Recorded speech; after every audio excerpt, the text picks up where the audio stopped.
Recording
in progress.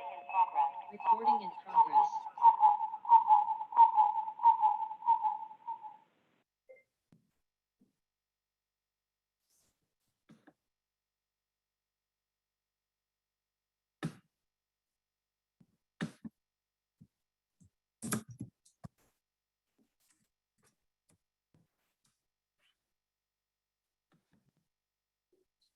Evening, Greg. Peter, how are you tonight? I am fine, thanks. And you? Doing all right. See what kind of ice we get tomorrow. Thanks for your email. Maybe yesterday. Very helpful. Very helpful with your thoughts on the priorities. Yeah, good, thanks. Brian, how are you tonight? Hello, I'm Ryan. pretty good. Hi, Peter. I'm same as you. They've already called for 2-hour delay for schools up here tomorrow. I expect that it will be completely canceled before we're all done. Yeah, Has the rain turned into ice now? Is that the plan? So it's I eventually. just got here. It went from 42 in Portland, Maine, an hour ago to 34 when I get to my house here just minutes ago. So It's coming. It's yes, dropping. it is. Ah, Yes, it is.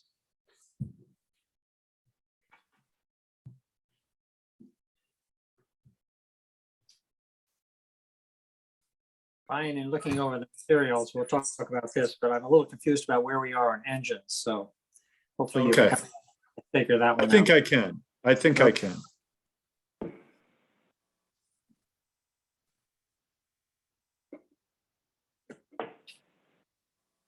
And Greg, do you really think the rotunda can last 2 years until it gets really attended to?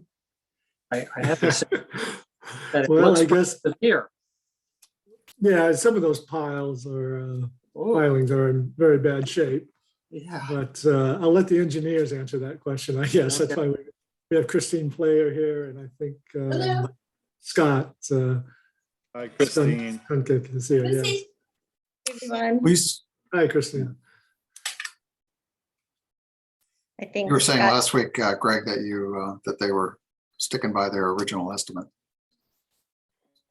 Right, so they'll get into it, but 2 years ago, they said 2 to 5 years, so. Mm-hmm. in the pandemic hole that we've been, the 2 years have gone by fast when we first did this They have. inspection.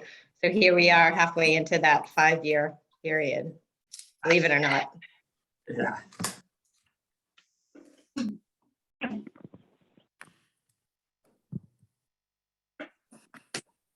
So we're So the waiting for- pilings deteriorate in the portion that's exposed to air as opposed to that which is submerged and in the mud? Is that, you get more deterioration where the air can get at it?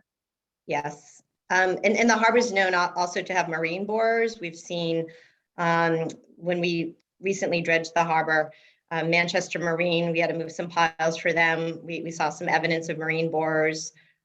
But you know, this pier is circa 1970, 50 years plus, and I think it's served its due for sure. Yeah, all those things can affect it. Probably the most preserved are below the mud line, and anything above that is where we see the issues, the deterioration, damage from ice, and the elements.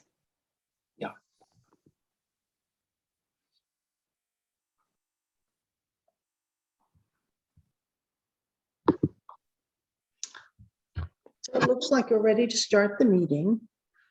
I'll call the Finance Committee meeting to order on Thursday, February 3rd at 7:03 PM. Looks like we have Peter, we have Greg, we have Bion, we have Nathan, we have Dean, we have Andy, we have Mark. So we have Gail, so it appears like we have a quorum, so we can get started. Thank you. I'm here, Sarah. This is Mike. Oh, hi, Mike. Sorry, I never quite pick up your phone. So I'll call the meeting to order, and our first item on the agenda is to review the fiscal 23 operating and capital budgets for the harbor master. So Brian, would you like to just highlight any unusual items in your budget, in your operating budget, if there are any? And Yeah. we'll move to the capital budget. Yeah, the most unusual items this year are increases in the operating end are increases to the payroll for staffing to adequately staff through the full part of any given day when we're supposed to be on the water. The funding that we've had in place, typically weekend would be the latest we would stay. Unless it was an incident, we'd be off water by 7. Activity doesn't end until many hours later. We're the only harbor that doesn't go until at least 11 o'clock at night. I don't know that we need to be like Salem and have staff on 24 hours, but we do end our day much too soon. So I have asked for a significant increase there, including some, we have $2,000 for training of staff on the boat. Finding staff is going to be a challenge, but it's really, really a challenge if you don't have money to pay the staff. The other item would be an increase in the boat line item. the cost of an oil change now for the boat is approaching, for one engine is approaching $1,000. We have 4 engines. Yeah. Yeah, it's $900 for the pump out boat the last time it was done. Supposed to do an oil change every 100 hours. If I can do it 2 or 3 times a year for each engine, that's a lot of money out of the budget just for oil changes. Fuel was more expensive. We never know what fuel is going to do. But any work, any service on the boats is right now is catastrophically expensive to that item. Ryan, can you remind me what the staff is that assists you in the harbor?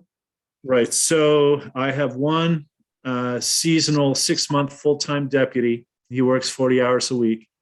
Then I have Claude Baudet, who's part-time. He mostly does our pump outs. He does almost all of the pump outs in the harbor. We have Hannah Garth, who's a college student at Endicott College. This will be her 3rd summer with us. And then it's very much a hodgepodge, fill in as we can. The part-time budget, and then $10,000 that you all approved a couple of years ago to pay for police, fire staff that would be on the boat. So, and that's that. The experience with that is it's been mostly overtime. So we're talking $450 a shift for one of those folks. That's about 10 weeks of staffing for them, which, given their ability to meet the need to have somebody available, that has worked out. But changes are coming to harbor mastering, what we're allowed to do. I know you've talked to the police chief already, and he's talked about the police reform that's coming. And in this state, had a meeting today with the Training Council for Harbor Masters. And it's not unlikely that by the end of this month, the Post Commission for Massachusetts Police and the Massachusetts Police Training Council are going to make it very plain that harbor masters may not enforce anything, period. That means we can't go out and tell people to slow down. We will, in all likelihood, this summer not be able to tell anybody they can't do anything on the water. Brian, does that mean you need police on the water to do that?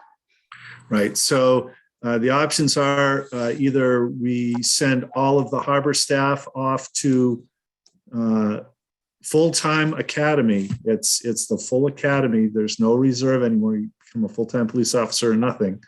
So that means 6 months of training for every person who goes. And I can tell you, I don't have one staff person who would be willing to go. Not one. Some folks have said, well, send Brian, that's great. That means that I have to be on the boat all day long, every day in the summer, if we're going to stop anybody. It's just not practical. Talked with the police chief a lot, and we both feel pretty strongly that probably, or I should only speak for myself, he's not here. I feel pretty strongly that 2 officers hired, dedicated to work on the boat, not on overtime. And the reason you need to is because of the police union. We as harbor masters, sometimes they get on the boat and stay on the boat for 12 or 16 hours on a weekend. Police union will not allow officers to do that. We would need, on those weekend days and those holidays, 2 police officers to adequately staff. And we'll know for sure, I think, in the next 30 days. But I know that the police chiefs had a meeting yesterday or the day before, and the Post Commission is taking a very hard line on this, in large part because of liability to policing and liability to communities, which is a real thing. If my staff goes out and has the wrong kind of interaction, the town could be sued because of inappropriate, inadequate training in stopping people and violating civil rights, constitutional rights, hopefully not civil. So does your budget take that challenge into consideration or not?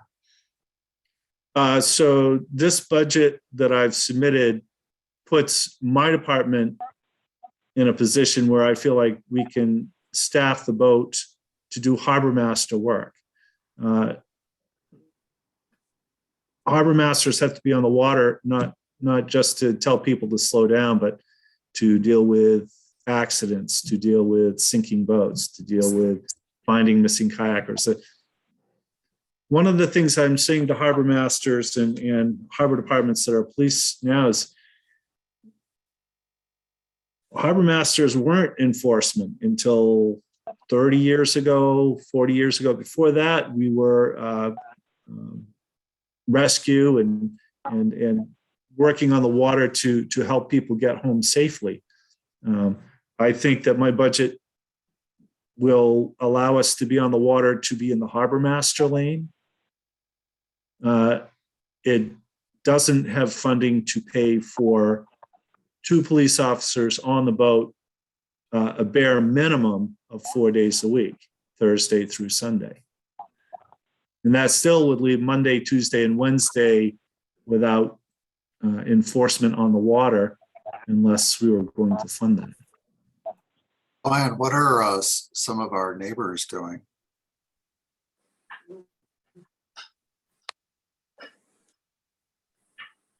You might have froze there a little bit, Brian. I can tell you right now, Andy, I'm frozen? Oh, no. No, you're okay You're now. better? Okay. Good now. So this is a huge, huge issue. And I will go so far as to say that harbor masters in this state are freaking out right now about what we're going to do next summer. I'm less freaked out because we have a great working relationship with the police department. We really set the example for how the relationship can work. The challenge for the community is how to fund that law enforcement piece so that you can have a law enforcement person on the boat with the harbor master, accomplishing both things appropriately.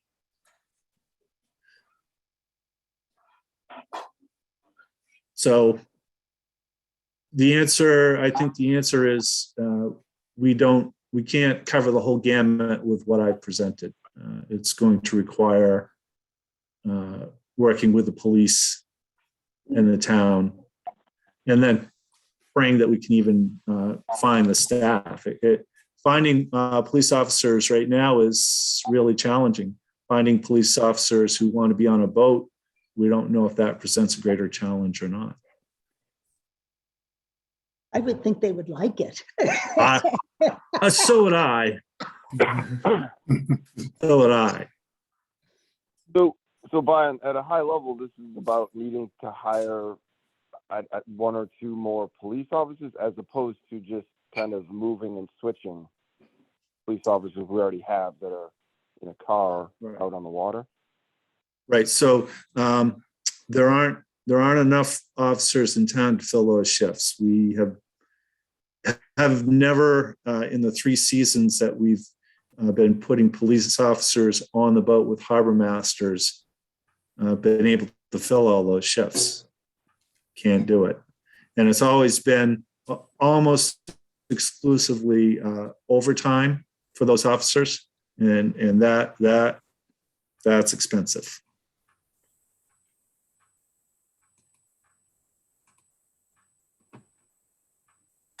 Ryan, there's also a difference in at least the distribution of how you handle expenses. What does that reflect? I mean, there's any lines that are zeroed and some that are substantially increased. Is that what's going on there?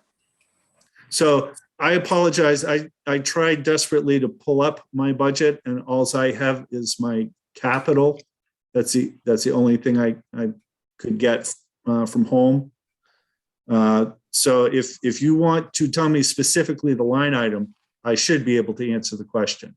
So Brian, the professional services went from $500 to $1,200. Okay, that's an easy one. The DocWa app or service that we use to collect our fees down at Reed Park, they have an $1,100 flat rate that they charge at the beginning of the season. So that's what that number is. Thank you. Yep. Thank you. And what about postage? It went from 800 to 2,000. 2,000. Well, that's, if I'm going to continue to bulk mail forms at 51 cents,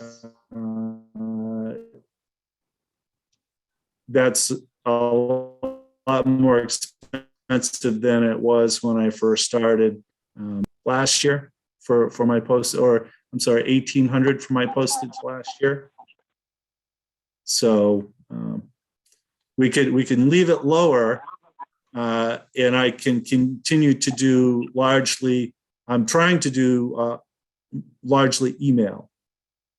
That would be the direction. So that's not a number that has to happen, but that just reflects the reality of what it costs the department. So why was your actual for 2021 only $2? I can tell you exactly why, because I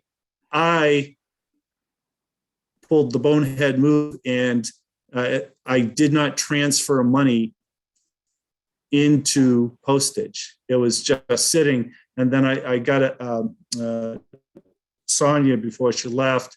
Her gift to me was that she sent me a notice that I was $1,300 in arrears on my postage. So, yeah, that was an embarrassing. An accounting issue. Very embarrassing. So we see big changes ahead, Brian, I guess, in the whole staffing area.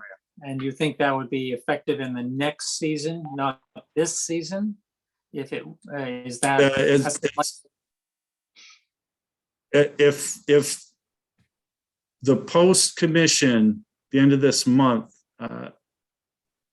dictates that harbor masters and shellfish constables, unless they've gone to the academy and are qualified and certified, may not do any type of enforcement at all, period, this summer.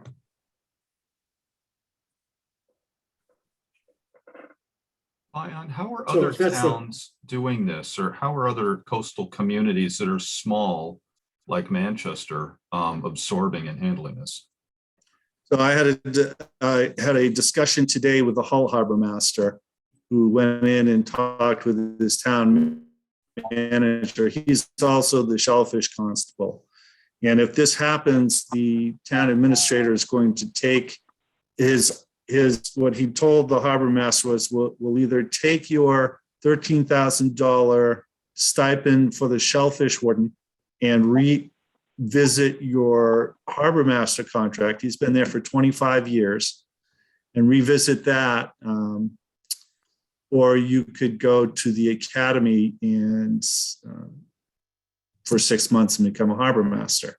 So the catch-22 there is that he's been in the town for 25 years. He's 59 years old. If he goes to the academy, he could come home and retire the day he gets home from the academy with 80%. Ed Group 4.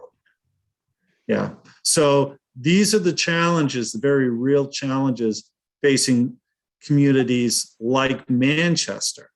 Now, communities where, for example, Plymouth, where everyone on the harbor staff is has been to the academy, and they're all certified, qualified. That they're all set. You would have been all set if it were 11 years ago before I came here. But both Todd and I would express that the police department is a law enforcement entity, and they do not want to be, in this town anyway, an administrator collecting fees, assigning moorings, managing wait lists. The police do not want to go out and do search and rescue at 2 o'clock in the morning. They don't want to go out and pull boats off rocks. That's not their lane. That's not what they do. So those towns like Weymouth, like Plymouth, that have police departments are struggling right now trying to figure out how to manage both pieces. In some cases, they're farming out pieces to DPW, farming out pieces to other administrative folks in town to collect fees, and then infrastructure project go to planning. So you could farm out the whole position to other departments in town if that's the route you wanted to go. But police standalone should not be the harbor department for the town. It's not what they do. So the real answer is, Maury, everybody's scrambling to figure out what they should do. So Brian, So- your budget is okay as long as you don't do enforcement. Right. So if we have to do enforcement, I still have the $10,000 in there, which would get us approximately 10 weeks. If we had overtime staffing, it would get more if we had an officer who is just on, base pay. We get more weeks out of them, but probably not a whole day shift, Saturday and Sunday from beginning to end, which we could live with if it were the same as it was last year, and the harbor masters can still tell people to slow down and stop them and tell them you've got too many people on the boat and that sort of thing. Otherwise, no. The police piece funding it isn't there. When we put this budget together, we weren't at this crisis point. This has come to a head in the last month. The police reform has really taken hold here in Massachusetts. So we talked about adding a police officer. Mm-hmm. Does that help you or? Well, the thing that we've been able to do over the last 10 years by having our presence on the water is the folks who are on the moorings in Area 7 no longer are at risk of injury most of the time when boats are going in and out of the harbor. The addition of the weekend carnival at Long Beach really has changed the discussion on presence, and it is presence. And we've been able to be that presence right up until now. And it looks like we, the harbor department, really won't be able to anymore. So if we're going to maintain a presence out there that isn't just about sitting there doing there are two waves. There's the friendly wave, and then there's the slow down wave. We can keep doing this, but we won't be able to do this. We won't even be able to turn on the blue lights. What would the protocol be to call the Coast Guard if enforcement's Coast Guard, needed Coast Guard won't come. They're not going to come down for that. for that, right? So if we go without law enforcement on the boat, the protocol will be there, we'll be observing and photographing and reporting back to the police cases that are egregious enough for them to be able to, if they decided it was appropriate, write a ticket, come out on a boat and intervene in a situation. But that would be very much then you're taking a police officer off the street to come out in a boat to wherever, to Black Beach or Long Beach, to deal with an enforcement issue there.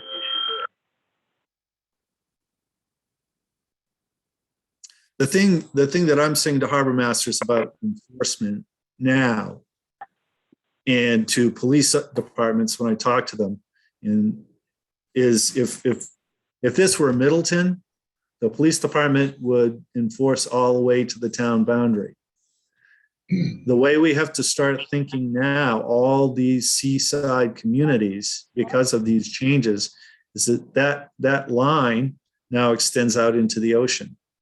And the police department is responsible for enforcement there, just like they are on Beach Street or School Street or any other place in town.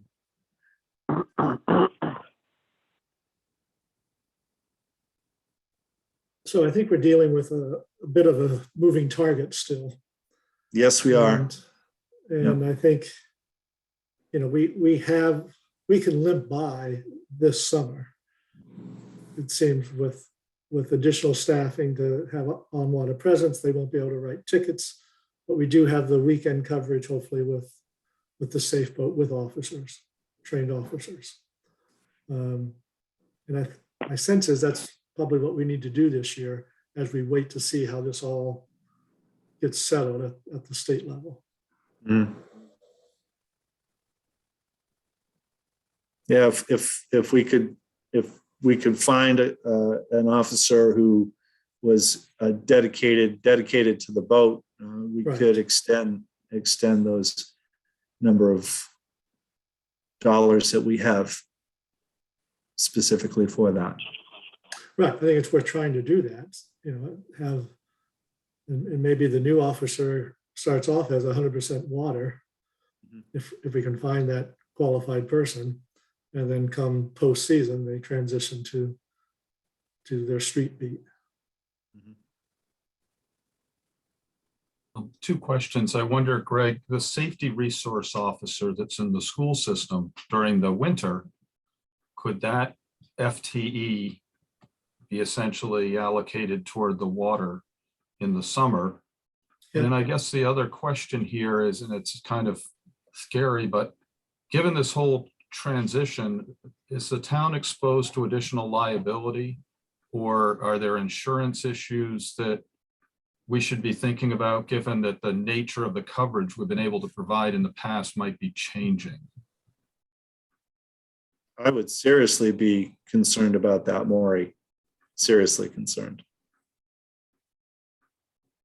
If we think about police officers going out and through whatever action doing something that violates somebody's constitutional civil rights,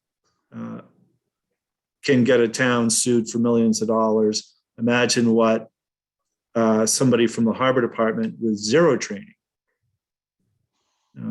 would do for a lawsuit. I would be absolutely taking that into consideration. Well, But Maura, were Brian, you on that asking from point- the other? Greg? Go ahead, Mike. Go ahead, Mike. So Brian, just on that specific point, and I agree with everything you just said, but, and it sounds maybe weird or counterintuitive, but the short-term fix there is, like you said, for this summer, the staff for the harbor master department are going to have to, like you said, not flip on the blue lights and not be quasi law enforcement on the water, right? Right. So right now, today, harbor masters can enforce, and assistant harbor masters duly appointed can enforce 90B boating laws. So any of the boating laws, the no wake, life jackets, overloaded boats, drinking on the water, we can stop people, and we can terminate voyages, and we can write a civil violation, a summons for somebody. Cannot arrest, can't put handcuffs on somebody. But that's going to be all over in all likelihood. We will not be able to Right. even do that. Right. So to me, here's the good news, bad news, right? The good news is, you guys do less law enforcement stuff, which means less risk for liability getting sued, like you said. The bad news is there's less enforcement, right? Because there's stuff you guys used to be able to do to tell people to slow down and whatever, and now you kind of can't do it, right? Right. So the question that a lot of people have asked is, does this mean that we can't even go up to somebody, stop their forward progress through the water and have an educational discussion, which is the vast majority of what we have done anyway? And the answer seems to be, you can't stop anybody for anything. You can't stop them. You can't make them stop. If you can go up and ask them to stop, but if they refuse, there is nothing you can do. Nothing. Right. No, I get all the negatives, and I get that there's a lot of Yeah. negatives, and right. But what I'm saying is specifically with regards to liability issues or potential Right. liability issues, it seems like the simple fix is the harbor master department, the personnel is just going to have to do a lot less or none of Yep. that kind of stuff to reduce that liability risk. Yeah, that's absolutely right. We'll ask people to stop so we can have discussions, and if they don't, we'll get whatever boat information we can as they're driving away, and move forward that way. So yeah, that's right.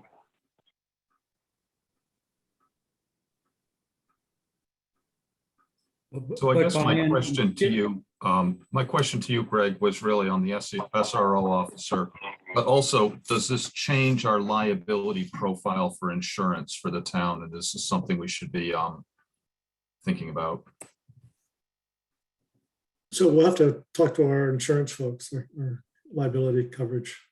But if we're, if Brian and his staff are, asking someone to stop and have a chat rather than telling them to stop, we're probably okay. Mark? No, I was just going to say that I think until the law changes, if it does change, then Brian, you're still able to go out, tell somebody to slow down, pull them over, and then take whatever action you've taken for the last few years. Yes. From my standpoint, if I were running the town, I would not be worried about being sued because of some action that you did or your people did. Now, when the law changes, then we'll have to make some judgment as to when we say, even practically, buy-in, even though the law says you can't tell them to slow down, you go ahead and tell them to slow down. Because if they want to sue us for that, we're happy to be sued. But so there may be some overflow there that we can get even with the new law, but it sure sounds like we'll need somebody on a full-time basis to be on that boat with you if the law changes. Right.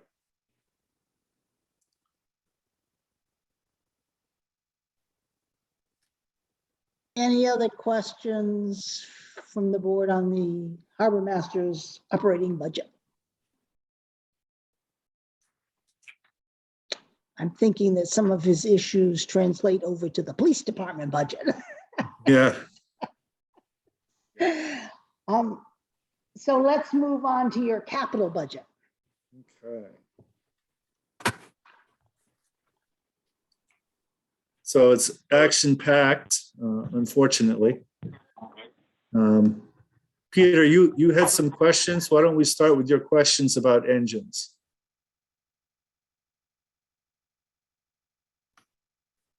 Oh, you're on mute, Peter. Peter, you're on mute. Sorry, Oh, forgot. sorry. Could you just lead me through how many engines we have and what needs repowering and Yep. the engine? I'm not sure I understand that either. Sure. So let's start with a pump out boat. The old Yamaha on there is it's a 2009. It's way past its replacement date. So the Honda, which had some mechanical issues, which Honda agreed to address by giving us free parts on the Eastern. The Eastern is retired. We don't use that hull anymore. So we can take the 135 Honda off the Eastern with the brand new parts provided by Honda and put that on the pump out boat. The alternative would be to put a brand new smaller engine on that, something on the order of 100 horsepower. That would be more expensive than putting on the not very old Honda with brand new parts.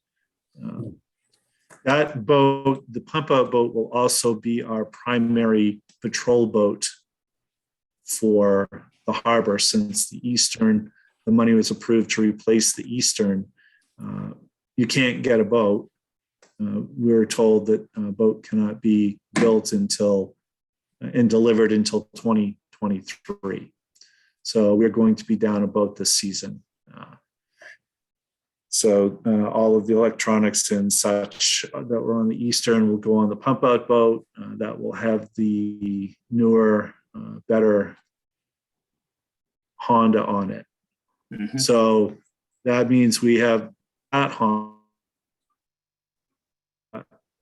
When we got that, we were hoping we would get at least one season out of those engines. We're on the third.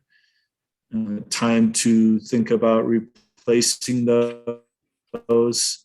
So I've asked for money to match a potential federal grant that would pay for 75% of the cost to replace those engines. Which engines, Brian? On the safe boat, I'm sorry. The safe, two. okay. Yeah, yeah, I apologize, on the safe boat. And that has two engines on it. And that's got to be, buying two engines for that boat has to be what, $50,000 or so? So the quote I got was for a little bit under that Yep. from Crocker. Of course, obviously, if the money's approved, we have to go out to bid and go through that process. But the quote I got was it was under 50. We What's could. What's the grant? The grant is a port security grant. It's one that's used to provide equipment for mostly interdiction against bad guys. We probably won't have any trouble getting that grant. We have a drawbridge that's considered a site of importance. We have the only launch ramp between Beverly and Gloucester, and launch ramps in small communities are looked at as possible sites to be used by unfriendlies, as they're referred to. And so we have a retired military vessel equipped to interdict in those situations. We also are very close to Gloucester, which has a cruise ship industry, Salem, which is going to be seeing a lot of business with the wind industry, for those who've been following that. So we're a neighboring community that will provide assistance if necessary in the case of an emergency. So that grant focuses on those types of things. And what's the amount of the grant? So I believe I'm asking for $30,000. The timing is tough because I have to have the town share of, They are because, right, so he won't call. Muffin, you need to go on mute. so I have to have my 25% match before the feds will consider giving us a grant. So the timing is very close on that. Your capital budget is for 40,409. If the grant is 30,000, will it come in less than that? Right. I think I put the 40,000 in there thinking we need the engines. If I don't get the grant, we still need the engines. So, Okay.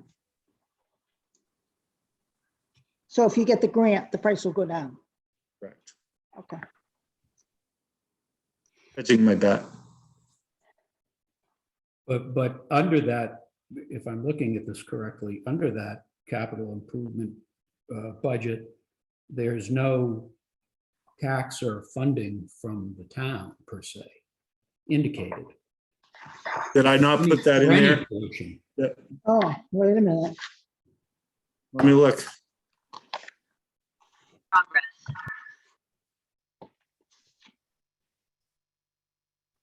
So we show it coming from the waterway funds. Is that what you mean, Mark? Right. Yeah, I'm just saying that when it says tax/fund balance, there's zeros. So Right, because we're drawing on the waterway fund. okay, for anything. Yes. Right. Yes. Got it. So whatever's not spent goes back to the waterway fund. Right. So then you should be able to represent to your to the feds that you have the money. They will require that Andrea or somebody say, yes, this money has been approved and appropriated. And since it does have to be voted on, even though it's not from taxation, I didn't want to be presumptuous. Okay. Well, and when do you think when would you like to make this representation to the granting authority? So I believe if we have the town meeting in April, as we had traditionally, then I have to have that grant in by April 23rd. I'll have it ready to go. It'll be ready to submit. And the only piece, I'll do that the day after the money's approved at town meeting, if it is. So it'll be April. Okay, because my other suggestion would be if we're in effect going to spend 10 to save 30, I don't know if it would be appropriate if we would consider a conditional transfer or something like that, Greg, if that were of help, Brian, in if we could do that right now. But this is, Brian, you are terrific at spending $1 and getting 10 back usually. So I would have no trouble in trying to figure out a way to facilitate this. So Mark, you're talking about a reserve transfer. Yeah, $10,000 or so. Yep. Good. That would be recommitted to the reserve fund in the event that, the town meeting approved it and we hadn't needed the funds yet. Well, it has to come out of the FinCom reserve fund, so it's nothing to be reimbursed, I think. I'm just saying it's Yeah, okay.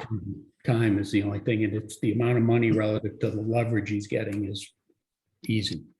Okay. That's Maury? okay. I have a question, just on a number of these harbor things, the funding source is the harbor fund. And if we underspend on the budget, do those funds flow back to the harbor fund or do they flow back to reserves? They would flow back to the harbor fund. Okay, so they stay slotted in that fund, sort of like enterprise funds do. Yes. Okay, great.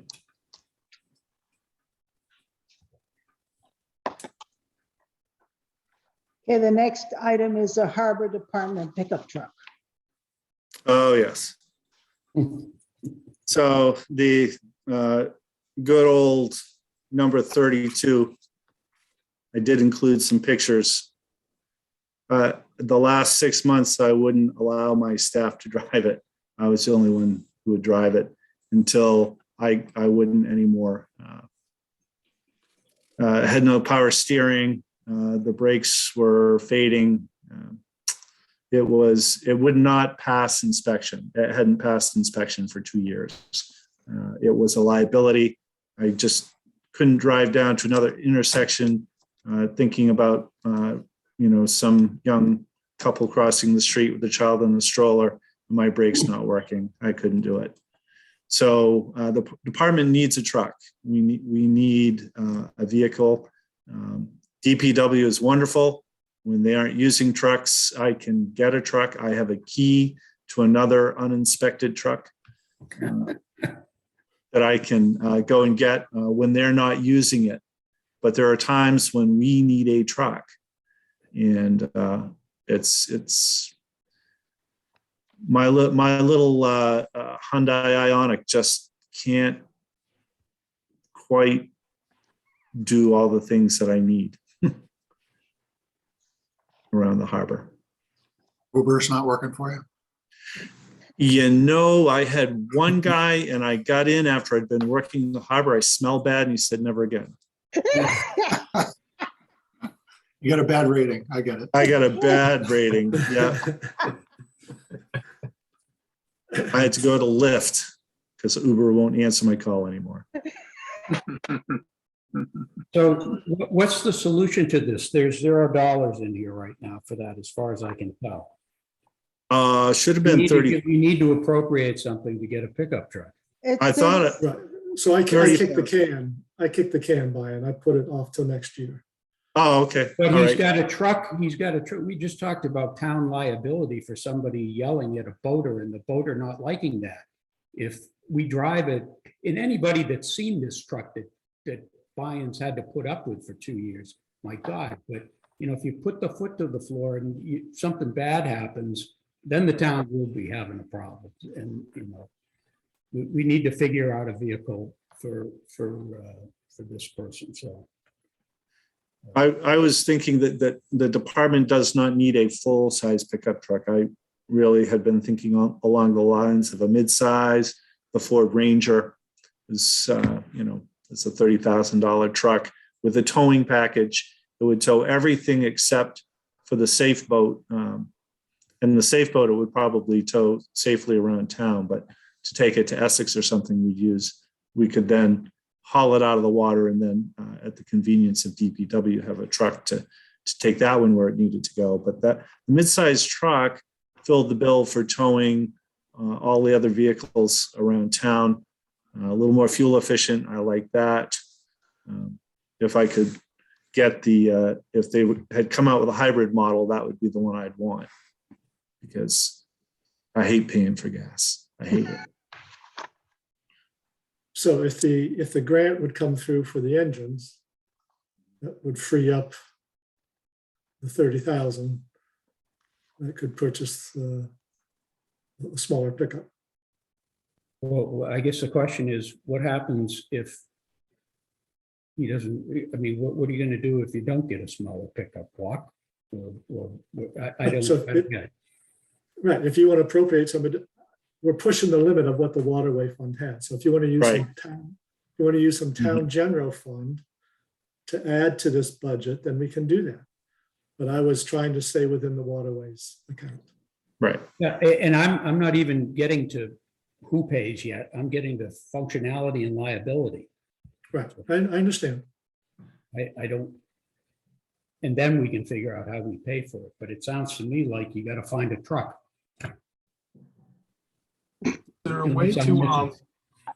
Is there a way to match this up with another department? So my sense is that the harbor master truck would be used pretty actively from like May to November. But when the snow's on the ground and the ice is flying or whatever that is, somebody else could be using a vehicle. And I wonder, is there another way, Greg, through DPW and Harbor Master or some other department that we could do a seasonal sharing thing? I know it Well, doesn't help certainly. waterways, but So they both have the high need in the summer. yeah. Both departments have a high need for trucks in the summer. Yep.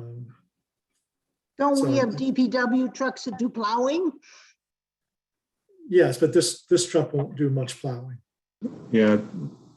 Yeah, this truck here, significantly less expensive than the pickup trucks that the town has to buy to clear snow off the roads. I didn't want to buy, the 1 ton truck so we could tow the safe boat at an exorbitant amount of money for something that we would rarely need, and that could easily be fulfilled by another town vehicle. I really tried to think, let's get the vehicle that will meet every other need and save a significant amount of money for that new vehicle. Now, I'm not opposed to a used vehicle of the same type. If you could find one. If it were 5 years ago, we'd be in good shape. But used is not a better deal right now. Gonna say that It here, they're might be a very matter expensive. of priorities. Perhaps we need the pickup more than we need water and electricity for overnight stays at Reed Park. Maybe that's what we defer to another year and get the pickup. It's a similar price. What's behind that anyway? Do we want, is that place zoned for a hotel? We can't have overnight stays in the harbor, can we? Is that like a Well, bed? we've had overnights since the facility was built. The fee structure is set up for overnight stays of boats. The putting in water and electricity just means that we can generate more revenue at that facility. Doesn't have to happen, but it is a way for the town to increase the revenue at that facility. Yeah, well, it's a priority, whether you want to or that. I don't think we can do both. I believe me, I get it. It's not my money. I'm just honestly trying to lay out what I think. I'm trying to anticipate the needs of the department. Okay. I understand. So Brian, would you want to make that shift? That is to shift from the improvement of Reed Park utilities to the vehicle? I think a vehicle would better serve the town right now than water and electricity on the docks. I So do. sounds like a doable task to just shift the spending.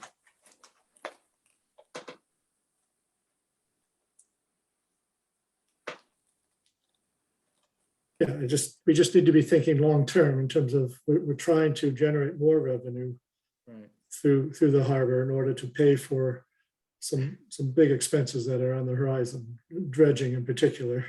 Yeah. So we just need to be thinking about that.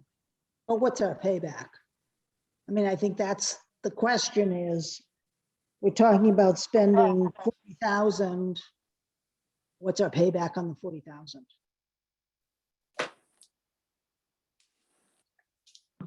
At Reed Park, if we put in the water and the electricity, Right. well, we made 40 last year. What the water and electricity would allow us to do is change the fee structure for overnights. Right now, we charge $3 a foot for a boat to stay overnight. That is the lowest in the region by far. Manchester Marine charges $5. $6.50, $7.50 in the region is not uncommon. So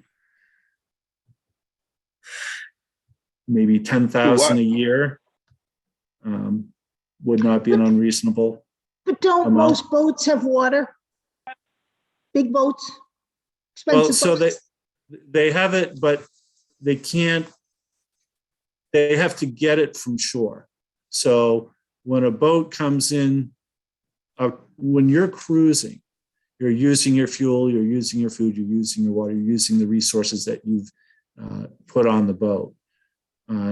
When you get to a destination, typically you go through the process of water, food, fuel. So now folks can get the water and the fuel right now at Manchester Marine.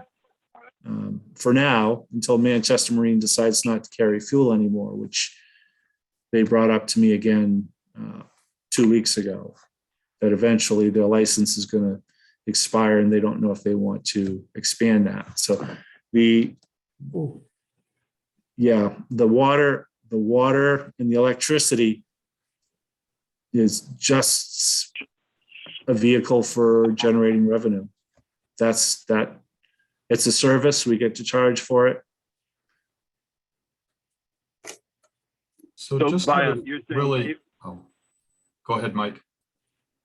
No, I was just gonna say, so you're saying, Brian, if we have electricity and water, then we can charge the $5 thing, the foot, like. Absolutely. Yeah, absolutely. We could charge $5 a foot. But until we add that, we can't. Is that? Well, we can. It's like anything. You have a price point, and once you reach the tipping point, people say, that's just not worth it. And without the water, No, I understand. I'm asking for a gut call of your assessment of the market, the supply and demand. I understand. I'm just saying. Yeah. I think five would start to keep people away for the overnight. Really? Still sounds cheap to me. But what do I know? Okay. Thanks. I was just doing a very quick back of the envelope and figure if we had 90 rental days a season and you charge $50 collectively for all the boats on the dock that happen to be there, it's about $4,500 a season. And you're going to need 8, 9, 10 seasons to break even on that. But the revenue number may be low there. But I think, wouldn't you want to give people a choice as to whether they wanted electricity and water or whether they just tie up? I think that's how most people do it, or most places.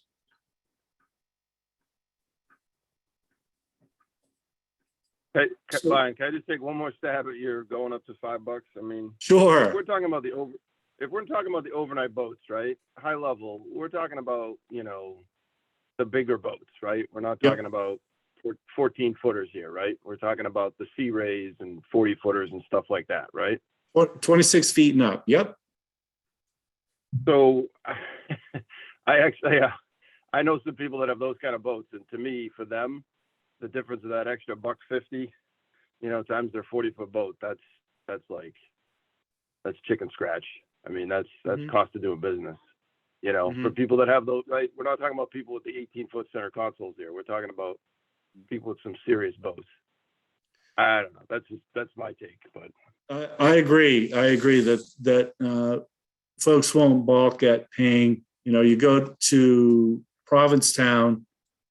My assistant will go with his charter sailboat over there and have to pay for 2 nights in order to get a spot on the dock at $13 a foot. So there you go. People will pay, but and I could be wrong. We could certainly give it a whirl and see how it goes. But I think that those high-end folks also have an expectation of certain services.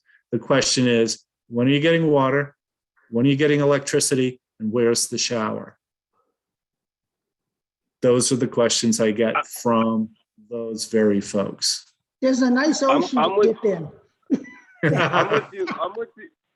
I'm with you on water and electricity. I'm not so much in agreement on the shower thing, but I'm 100%. Yeah, I know. I think there's an expectation there. So Brian, you said that 51-foot Sea Rays don't want to use someone else's shower. Right.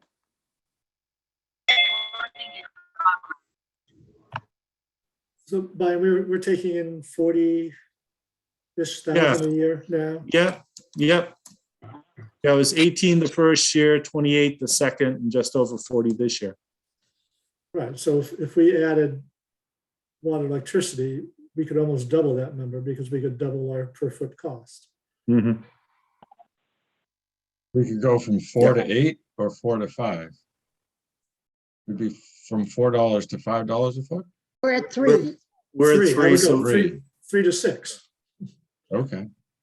And you'd make up that 40,000 in one season. Yeah, but don't we need to pick up more than the revenue? I mean, we got to make choices, and if you need to pick up truck, well, so Right, so you To me- defer it another year. I get it. If- That's, if I have made do without a pickup truck for most of the 10 years, and we can do it again. It's an inconvenience. I don't like using my car to move some of the stuff that I do. We use the truck as much as possible. So if we want to generate revenue, which I agree with Greg, if we can generate the revenue from the harbor to support the harbor, that's the right way to go. But at some point, pickup truck would be a great help. Sorry, what's the cost of adding the water and electricity? Thought it was 24,000. 40. I put 40, okay. yeah. We Yeah, have that's the 40,000, but the bigger cost is more that slippery slope of tourism and congestion in the peak season. Do we really want to be promoting that kind of services as a small town where, for another 40,000, whereas so much of our levy right now is from residents paying taxes for use of the harbor versus, the harbor's not that big. And if a lot of people from the intercoastal waterway start coming in, is that going to create more problems? There's a cost to that as well.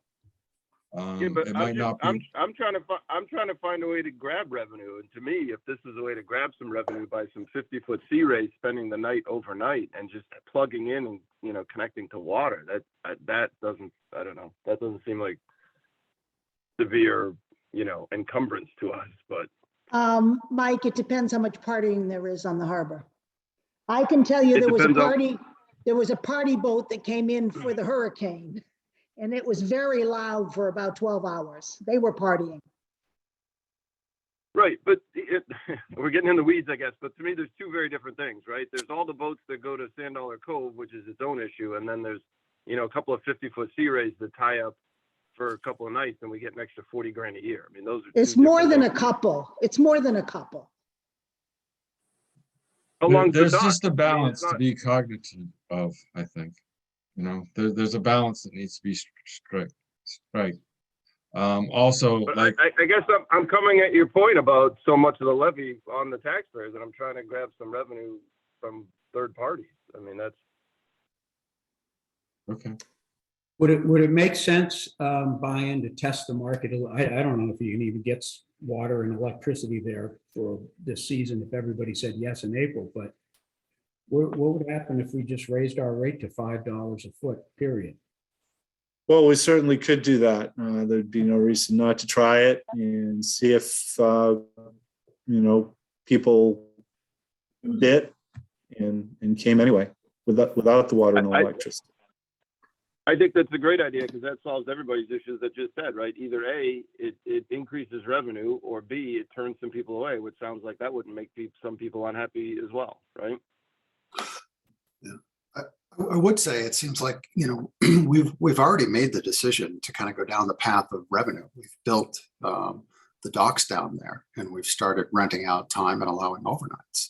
So all we're really talking about is really, aside from, are we maximizing our dollar at the moment? Are there other features that we can add to further maximize it? There are.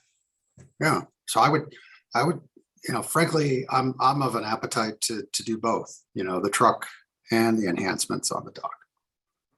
Well, I think you want to be, I don't disagree, but I hear Dean, and I think if you went to Provincetown and saw the $13 a foot expedition on any given weekend and said, gee, we could do that, you would say, no, we're not doing that.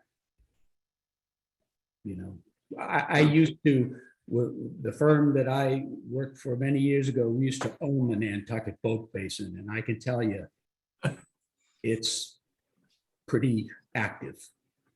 No, Mark, I'm with you. I don't even think we need to look that far, right? We could look at the Annisquam and look at mile marker 1, right? I mean, that's, and I agree. I don't think anybody has a desire to go that far. They're full blown everything, right? They got showers, they got rooms, they got everything, right? I don't know. To me, this is a nice happy medium, but. Yeah, that's why I suggest maybe again, timing may just be the same anyway. Raise the thing to $5 a foot, get a new truck buying, and let's see how it goes. I hate to say it, but I'm 100% in agreement with you, Mark. It happens with you and I more than we believe. There you go. All right. Why not raise it to $5.50 and give them a little blue chit so when they go to Singing Beach, they get 20% off walking on the beach? There you go. 'Cause that's probably what most people do.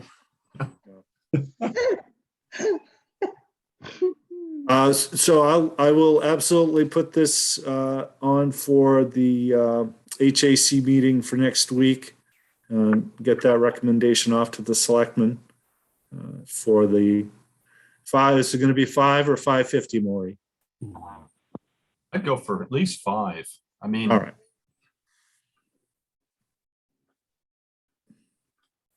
Nice I'm round on it. number. Nice round number. Yeah. Okay. And I will revisit the truck next year. No, the dock No. next year. We revisit the truck this year.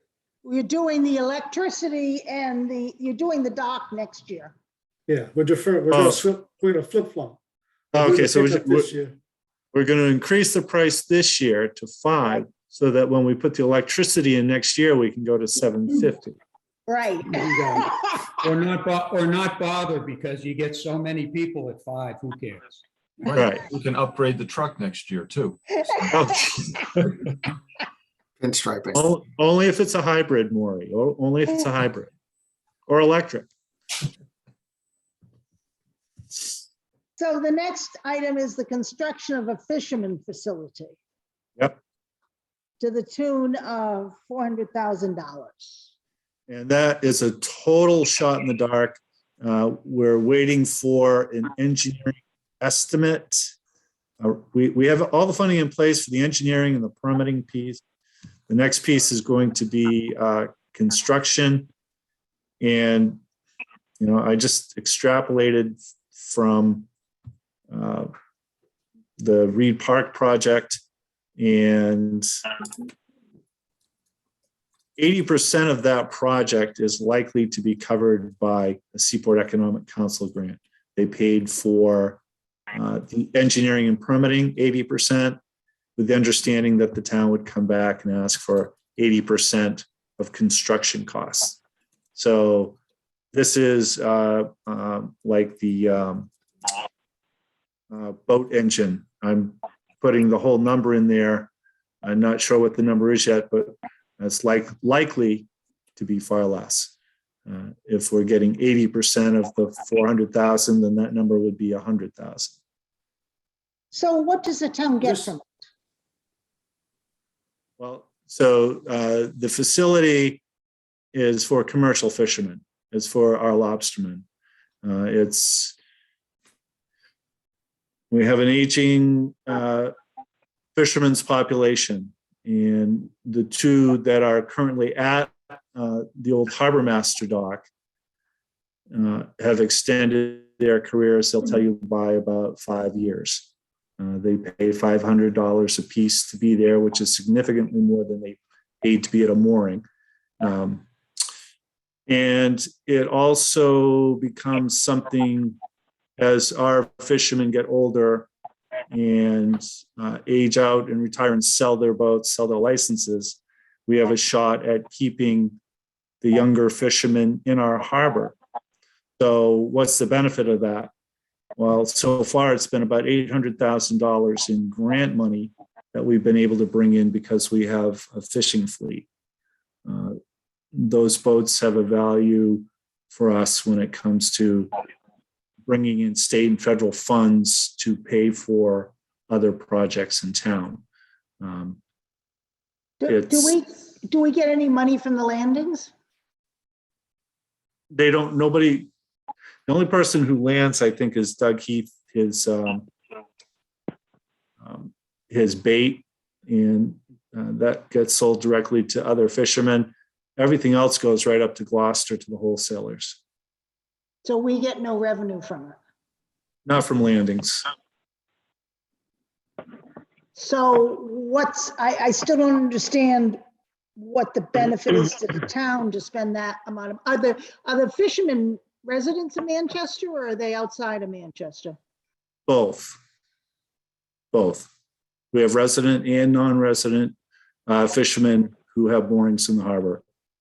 So Manchester falls right about in the middle in the state between New Bedford and harbors with no fleets at all. We're about 19th in the fleet. The value of the catch has been, we've had reports over several different years. The retail value is of their landings are about $6 million.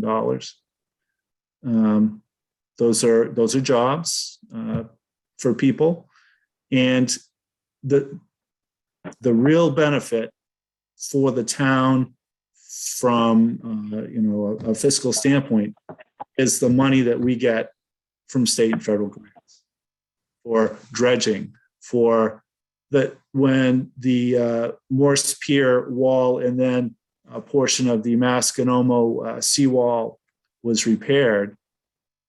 The Seaport Economic Council gave us that $327,000 in large part because we have a fishing fleet. If we turn out just to be 50-foot sea rays in the summertime. No, we will not get that grant money. We need to retain our historic precedent as a working, fishing, vibrant harbor. And I mean, it extends far beyond what people think of. I mean, the original Captain Dusty's, lots of things. I see Muffin nodding her head. We could both give many examples. Dean could too. This is something that is endemic to who we are. So to me, the benefit is that the state and feds seem to realize this repeatedly. So fishermen are under a lot of pressure. They have a lot of challenges, gear changes, things that they can and can't do, sizes of catches, things that they can and can't catch. Former Mayor Savatia, she got pretty upset at one meeting. I remember somebody said, well, fisheries are dead.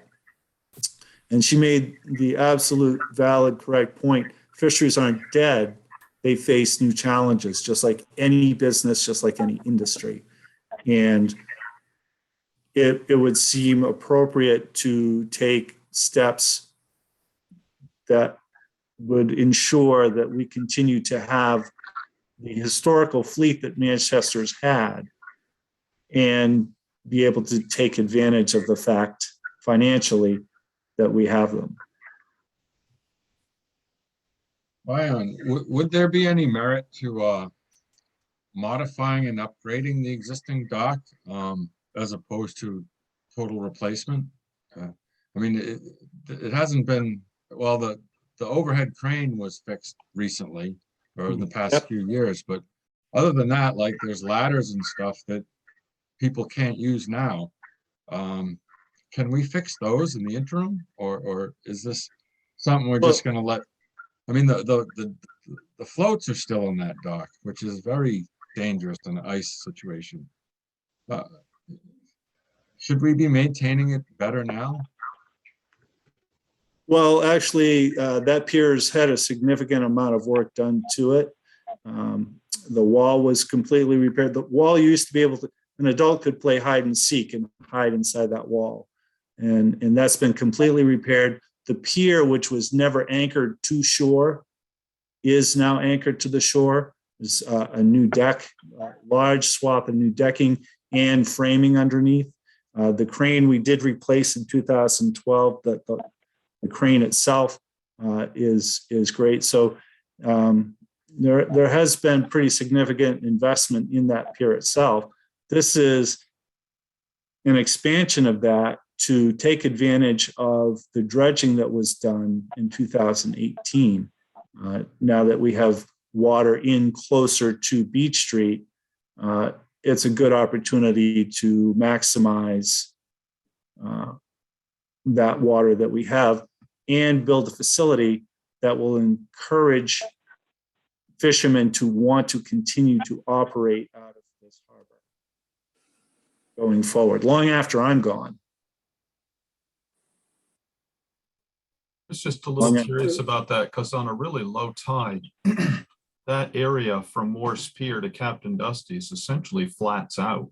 Right. So, I mean, it's any boat in there would be on the mud. No, it wouldn't be it wouldn't be that far in. The dredge line is very clear. If you go down at low tide, you can actually see it. The idea is that the main part of the dock that would go around from Morse Pier around toward Reed Park would actually, it's not, the design isn't finished yet. There's still work to be done. But the idea is that main float system, from my perspective, would come down on float stops. And then there would be fingers coming off it that the lobstermen would come into bow first and tie up. And their boats would never bottom out. There would always be appropriate water underneath them. So I'm cognizant of time here, and I'm showing this in the 24 capital. Is that a problem from your end, Brian? No. Yeah, so just like I said, I'm sort of watching the clock. We've got a lot of people on the meeting and a lot of other topics to cover. I have one question, Brian. We talked a bunch last year about the enforcement boat that came. I forgot whether it was a state enforcement or a Fed, but is Feds, that coming yes. back or? Yeah, they intend to come back another season if we'll welcome them. They're paying $3,000 annually right now to keep the boat in the harbor.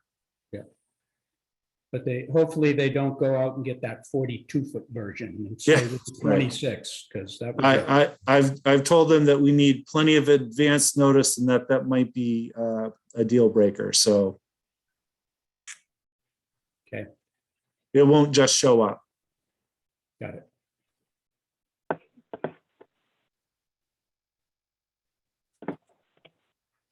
And Greg, is the boat storage facility off the table? I don't see it in the 5-year plan. Yeah, I did not include that.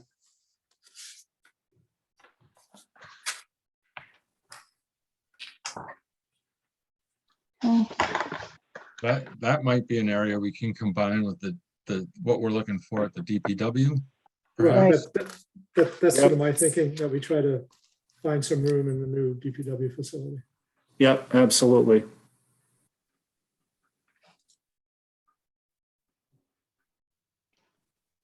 So are we finished with the harbor capital budget? I just want to clarify. Yeah, I have one question, which is, I want to know, so we come out with a deferral of the vehicle. Is that correct? No, we put it in. No. I see. So it's been, I misunderstand. So we have in both the installation of water and electricity. No, As well that's as the deferred. No, the water and electricity is deferred. We're gonna raise the price and see how we make out without that improvement. Okay, thank you. Do the pickup truck instead. I won't be sad. If I can find one. We'll find one. So I thought we would turn our attention to the rotunda. before we Yep, that's get in. next on the agenda. Okay.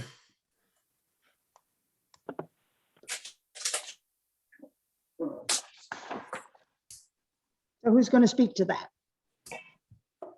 So if you'd like some background sure. information, we do have our engineers from Foth Engineering, Christine Player and Scott. Scott is with us as well, I believe. They can answer questions about the structural integrity.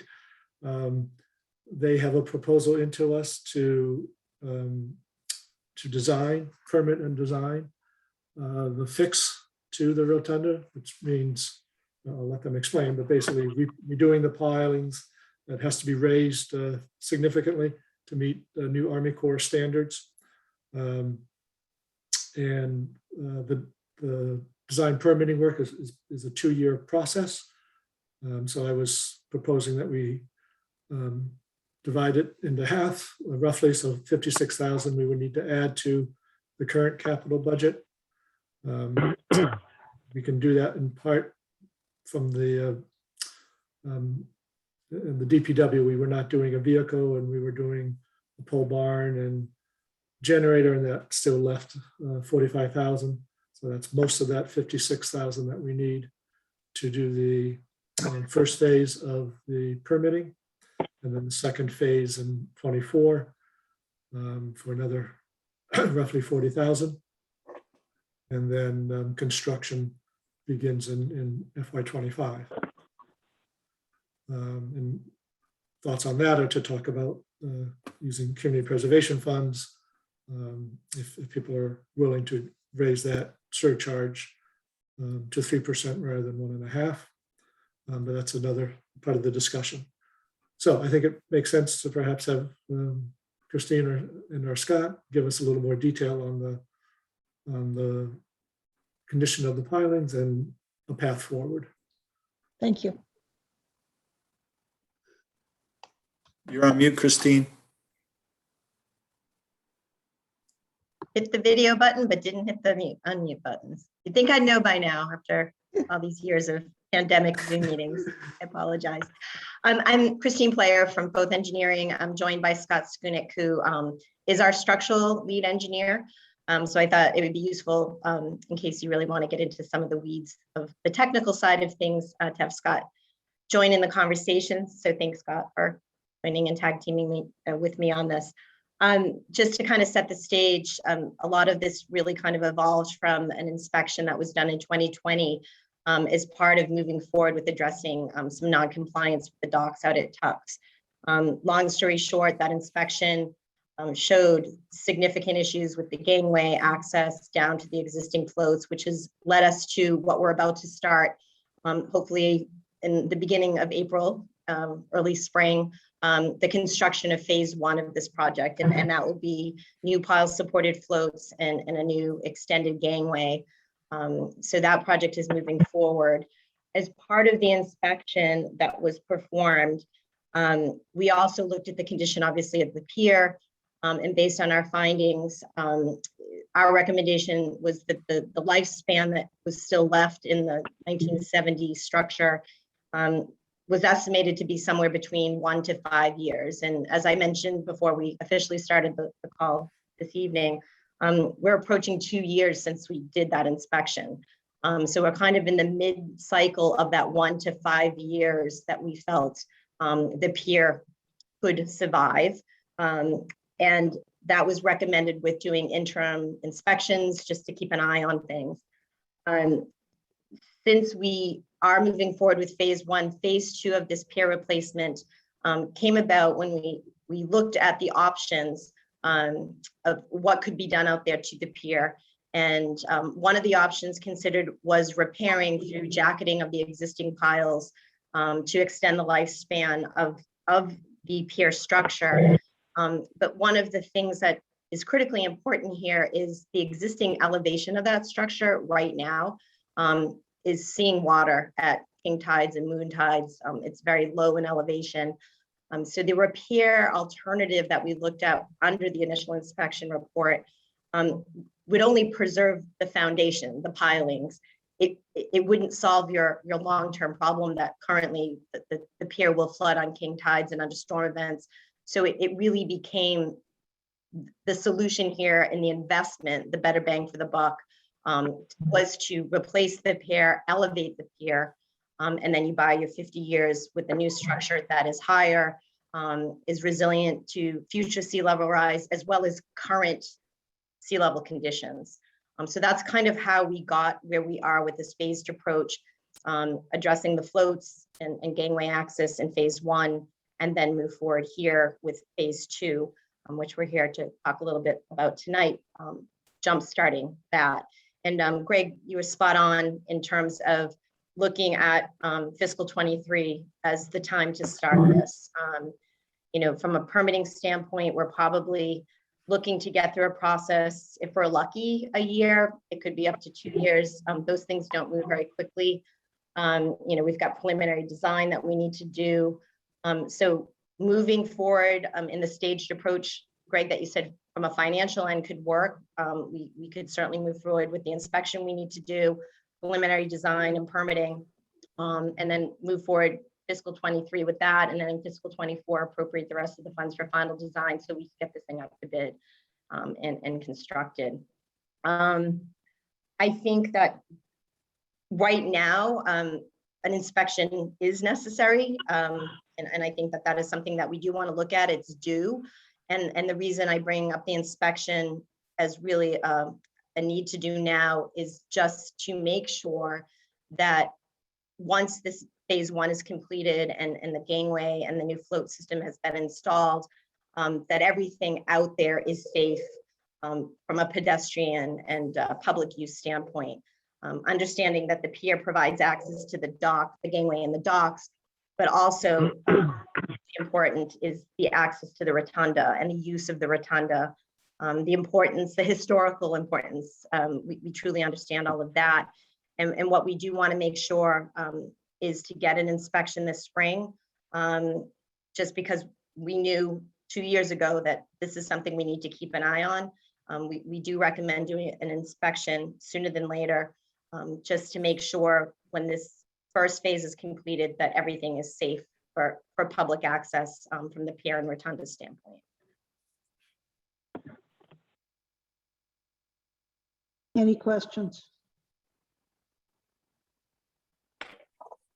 I'm concerned about the raise in elevation and what it's going to look like. It might ruin the whole look of that area to the point where, are we better off looking at putting the rotunda up like where the gangway is going to land, you know, up on that hill where the elevation is where they want it, you know, about 9 foot higher.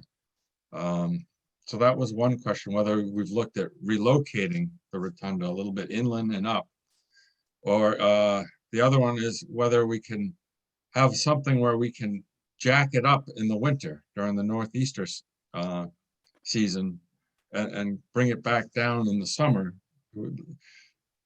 higher than what it is above the king tides. But that, you know, that 9 foot number is one to choke on. So those were my 2 questions, whether we can look into relocating it, A, or B, having it adjustable, like we can raise it over the winter, you know, keep it out of the harm's way.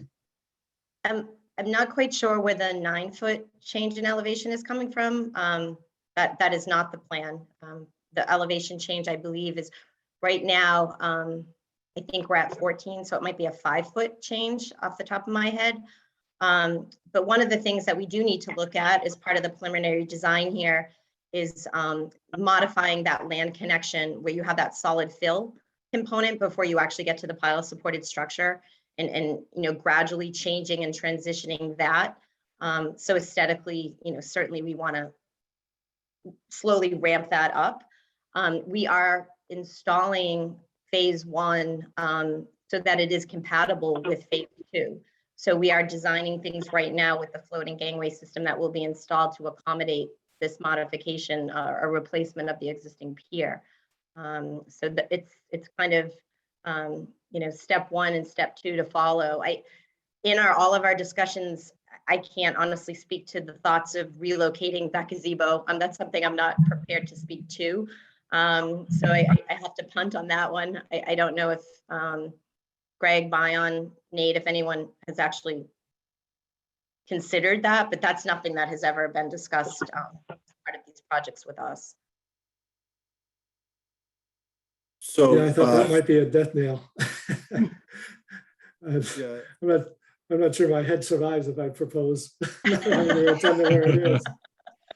the only question I've got was not relocating, but whether or not it could be a floating structure. And I said, it cannot, it wouldn't float all the time. There's no water underneath it often at low tide. And then it would bounce off the bottom during storms. So the idea of a floating rotunda didn't seem practical to me. And I said it probably wasn't. Yeah, and the idea of having that like hydraulic ability to raise and lower, Scott, I'm going to kind of pass this on to you, but the two things that come to mind with that idea, creative, certainly, the amount of money that you'd spend to obviously be able to have a system that would work like that, but also the operation and maintenance costs that would be associated with having to count on that year after year after year in a saltwater environment. Marine environments are rough. And those are the two real things that come to mind. Scott, I don't know if you have any other thoughts on those kind of ideas. Yeah, we've looked at these systems before. So we designed the sailing pavilion for MIT, and we were looking at hydraulic systems to raise that above the Charles River in lieu of kind of ice bubblers. And we ran into the same issue that Christine is describing because of the number of connections you need. So you need a piston basically at every pile, and you're using them pretty rarely. So if you use them twice a year, once to go up and once to go down, they tend to break down more than they work from the limited experience we've had. We did find a place in Alaska that was using it, but they were using it, very often. Kind of like an outboard. If you don't use this when you need it, it's not going to work, right? So we didn't really explore that for this site. Thank you. So I'm guilty of promulgating that 9-foot elevation rise. I guess I got confused perhaps. I think a lot of the guys that we have to go through the regulatory process would love you for giving them 9 feet. So someone out there, Greg, someone out there appreciates that. Right. But we're not I'm proposing that. I'm happy to hear I was too high. I'm guilty of advertising 7, so I too am happy that I can say 5 instead of 7 from now on. I think it's 5. I'm going to check that. Scott, do you remember? I thought we were going from 14 to 19 on the bottom member. So maybe the deck would be another 2. So yeah, maybe 7 is more correct. I'm thinking of the lowest member. Yeah, it depends on the framing. So we have to be above the flood zone with the lowest horizontal member. So without a design yet, we don't know the depth of that member, that would ride under the rotunda. So it's between 5 and 7, somewhere in that range. Okay. And that's based on, it's all rooted in FEMA's requirements for flood zones.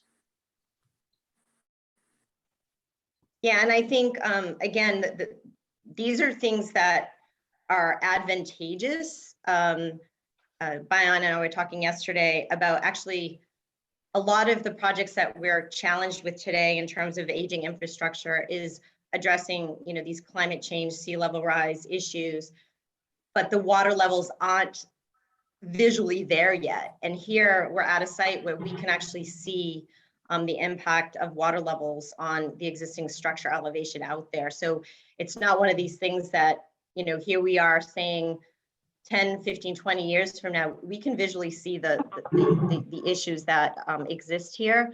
And there's no doubt that this structure needs to be elevated for its survival and longevity at the location that it's at. Just ask a question on this.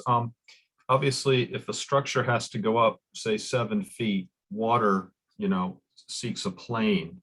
Does that mean that from land, it's a ramp going up? Or does that mean that the moment you step off the land, you go up a series of steps And then the entire plane going to the rotunda off the shore is 7 feet higher than it is now. Because that's a different engineering issue. I mean, if you're really complying with sea level rise all the way to the beach, it sounds like you're going to have steps going straight up or a handicap ramp, and then an elevated walkway going out to this thing. And I don't know if you've thought about that, or if, because I'm just sort of trying to think down the road, what are people going to think when they're used to one rotunda design and now we're looking at another? So. Yeah, I think we do have to look. We have not begun to look at that land connection and that transition. So we're not there yet. In terms of the look of the rotunda, aside from elevation, I think the look will be what the look is now, understanding that we would try to reuse the existing structure and just really build a new pier for which the rotunda would be set upon. So I think the aesthetics from a structural standpoint will look the same. I think maybe the transition certainly may look a little bit different. Scott, I don't know if you have any sense on your just general concepts. We really have not dug into this, but we do recognize that there is going to be a transition going from land to the pier to get that elevation that we need to get to. Yeah, I think our first alternative, of which there would be, 2 or 3 alternatives to consider, would be to have that solid fill portion and the straightaway timber portion that leads to the rotunda be at a consistent slope up from land to the new rotunda elevation. I think, raising that whole backland area to the future sea level rise elevation probably doesn't make sense. But if we don't raise the rotunda and you've got storm damage in a 100-year event, it's going to be difficult to get storm reimbursement money for that and things like that. So we're trying to raise the infrastructure that has the greatest value in terms of capital costs. And I think one thing important to think about is, we wrestle a lot with environmental regulators on wanting to raise everything to the future 50-year level, and then having it be relatively unusable until the water gets that high from now until then. Our goal here would be to raise it to the existing 100-year floodplain, and have the framing design that if the foundation is properly maintained, that you could supplement it as a community in the future without replacing the foundation. So that's a cathodic protection system on the steel piles or timber piles and screening them or whatever the materials end up being, but that you could supplement this. You're not going to build to the 50-year sea level rise today and have this structure way up in the air. That would be our recommendation.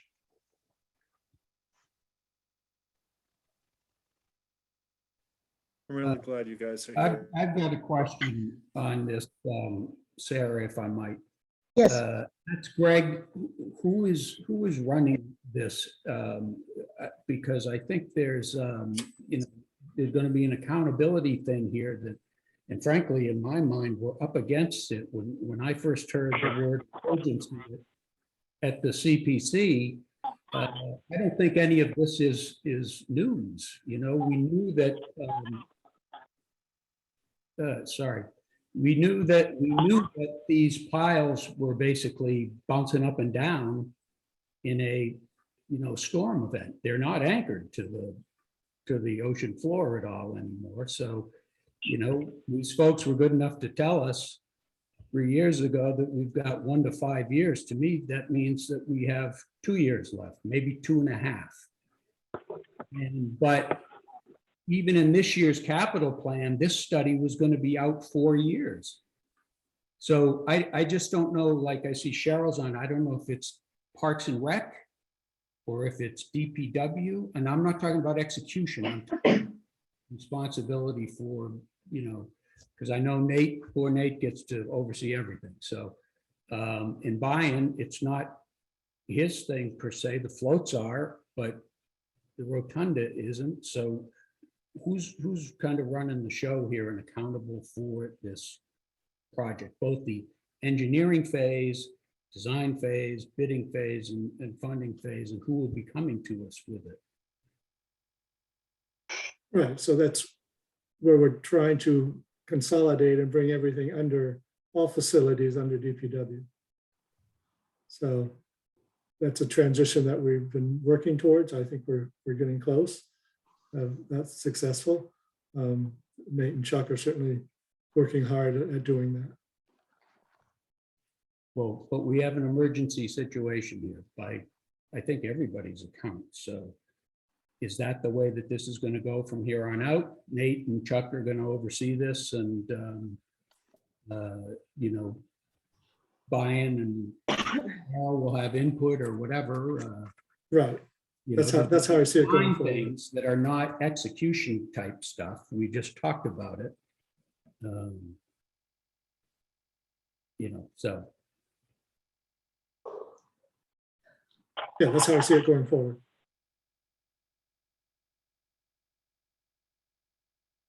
So Greg, in future capital budgets, something like this would be under DPW? I mean, it certainly can be. I haven't really thought about where it lands on the list, but Or a separate facilities thing or something, just to have clarity as to, I think we would create more of a separate, general facilities or something. Because I think there's some integrity to what we've traditionally done for DPW. So if we're adding some things, I think we may either expand, rather than have town hall listed as a separate thing, we have facilities, and it includes town hall and whatever other miscellaneous seems to undervalue, but it's, we've got a list of sort of miscellaneous items like Tux, like Crow, that are facilities of the town. right, and it seems to me historically they've been falling through the cracks. Yeah, I would agree with that. Yeah, okay. We're plugging the cracks. Yep, it's from my perspective, it's been 9 years of trying to do that. Any other questions regarding the rotunda? Just that we'll see a revised facilities budget with some of these numbers in there when we flesh them out a little bit. Is that where this is going to fall under? Or do we keep it under just the capital plan right now, where it is? Well, it's not on the capital plan. Right, so the immediate change would be that for that 56,000 to do phase 1 of this engineering of the rotunda. And one thing I do want to just add from a cost perspective is when we did phase 1, we had a significant subsurface exploration program that we had to perform.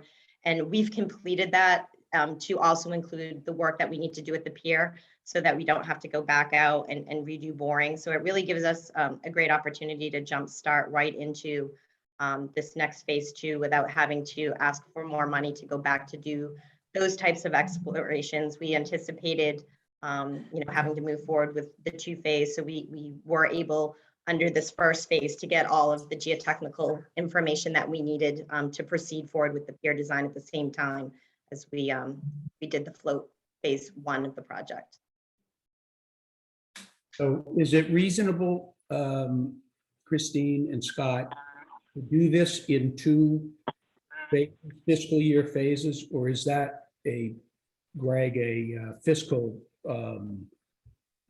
consideration that we've had, is that we want to spend 50 one year and 50 the next, but from an engineering standard, 50 doesn't seem like a lot to engineer a project like this. I'm just saying, to spend over a whole year. So, but if that's the way it should be, that's fine with me. But if not, I'd like to know that too. I think the only thing that might change that, and I might have misspoken, and after I said it seems like it could work, is Scott, if you agree, I think we need to do this peer inspection to just get an updated sense of what is out there, because we haven't been out there for, like I said, almost 2 years now, just to make sure that we're not seeing something that really would accelerate the need to push forward more quickly. The budget, we've already given the town a budget to move forward with the preliminary design and the permitting. And off the top of my head, I don't know what those 2 cost. And I think as long as we get our permit applications in, that's the most timely thing. And we really just want to get jump started on that. But I think we'd reserve maybe circling back after we can look at the results of this inspection to make sure that there isn't any critical path item that may have occurred since we last looked at the structure that would change the ability to divide the funding into 2 separate fiscal years. Scott, I don't know what you think in that regard. Yeah, I think you have an opportunity where you have a very competent marine contractor showing up for phase 1 in April. And it would be great to know if there's some minor work that could be done in the short term to lengthen the service life of the pier, at least leading out to the new floats. If not to the gangway, to the rotunda itself, that could be done at minimal cost while the contractor is already on site, with all the equipment that he would need. So it'd be great just to have the inspection done before the contractor mobilizes to the site. And the challenge is we need that in the budget. We Right, need to know the so- number to get it in the budget. I don't want to speak for Chuck, but I think we could accommodate that under our current DPW budget. Okay. To get that inspection, it was about, what was it, 7,000, I think? Yeah, I to mean, do the phase 1 inspection. Yeah, the inspection itself was not considerable dollars, but again, it really is going to set the stage. We haven't done this in 2 years, and we're right in that middle of the 1 to 5 year that we initially stated in the original inspection report. So I think, as Scott said, being mindful that we have a contractor coming. Should we That see makes a lot of something, sense. we have an opportunity now to get out there, look at it, and having a contractor on site if there's something, of limited efforts that they could do to help buy more time. You're saving that mobilization and bid costs and all those things that would be related to not knowing until, after the contractor had left the site. So there is that opportunity for us to get out there and really get our eyes and get a current assessment so that we can take advantage of having a contractor there this spring, as well as looking at the long-term plan. Christine, what my concern is whether this thing will last for 2 or 3 years. I heartily support what you're doing and ask that you consider circling back to us after that inspection. Because my concern is its ability to last what looks to be at least 3 years from now or 4 years. I'm not sure. But I appreciate the scope of what you're doing and ask that it be a circle back once you have more data. But Yeah, it's gonna be, oh, go ahead. I'm sorry. it's gonna be too late if we've already done the budget. That's our problem. We vote on our budget in April. I understand that, but the larger picture is whether this structure is going to be around in 2 or 3 years. I mean, that to me is an even more key question. I understand the budget's going to go forward because it has to in the time frame currently. So I think, When is your budget? What is that schedule? Well, we finalize it the 1st of March. So, it is possible to amend from the floor of town meeting if there's the will to do that. So, town meeting right now is scheduled for April 4th. It may be pushed back into May.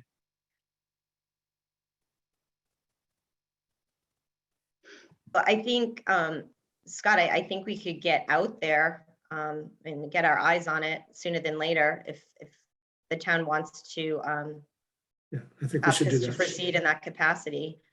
so my thought was to get us through the winter, any potential winter storms that could further damage it. Say end of March timeframe, mid-March, then have them out to look at it that point in time for having our contractor to do the piers. I still think that gives us a little bit of time. From the engineering perspective, I think we're pretty much in for a 1 to 2 year permitting range, and that's really what I think we need from their contract engineering wise. That's what we need to establish tonight. We can follow up, I think, with the final design. If we need any modifications to the actual pier, I think that's going to be above and beyond, and that's going to be, both going to be construction and engineering. So that's going to be a much bigger lift. So Nate, are you saying that the contractor working on phase 1 wouldn't have the permits to do anything with respect to the rotunda piers? Correct me if I'm wrong, Christine. I think they can do interim measures, but they couldn't just roll right into doing, the raising it. We still have to go through that Correct. whole permitting phase, basically what we did for the Tux Point dock, because they were never permitted to begin with, 100 years ago, we're starting from scratch. And that's really what has taken so long. It seems like again, Christine, correct me if I'm wrong, it seems like the permitting with DEP and the various state agencies is getting a little bit better. It was definitely very slow through COVID. Seems to be coming back around, but again, that could change Yeah, at I any think time. Two points, Nate. We wouldn't be, I think anything that we'd be talking about doing with this contractor would not include elevating anything. It would really just be stabilizing the existing structure to buy more time. Yes. And with that said, unlike the floats, the pier in Rotunda actually has a license from, I think it's from the 1800s. So it is actually not the same situation that we had with the floats and the gangway that were unauthorized structures. We've got the state and audit by default, it's grandfathered by the Army Corps of Engineers if it's a structure that was constructed prior to 1968. So I think any kind of approvals we would need for some kind of interim stability of the existing structure, we're not looking at starting from scratch at all. And I think, once we get our eyes on it, and if it is deemed required, those kind of approvals should really be maintenance and, allowed repairs under the existing authorizations that we have for that structure. So I don't think it would be a major lift because it is an authorized structure and all we'd be doing is repairing or sistering a pile. So it really isn't starting from scratch like the first phase of this project was, which those elements we had no permits for.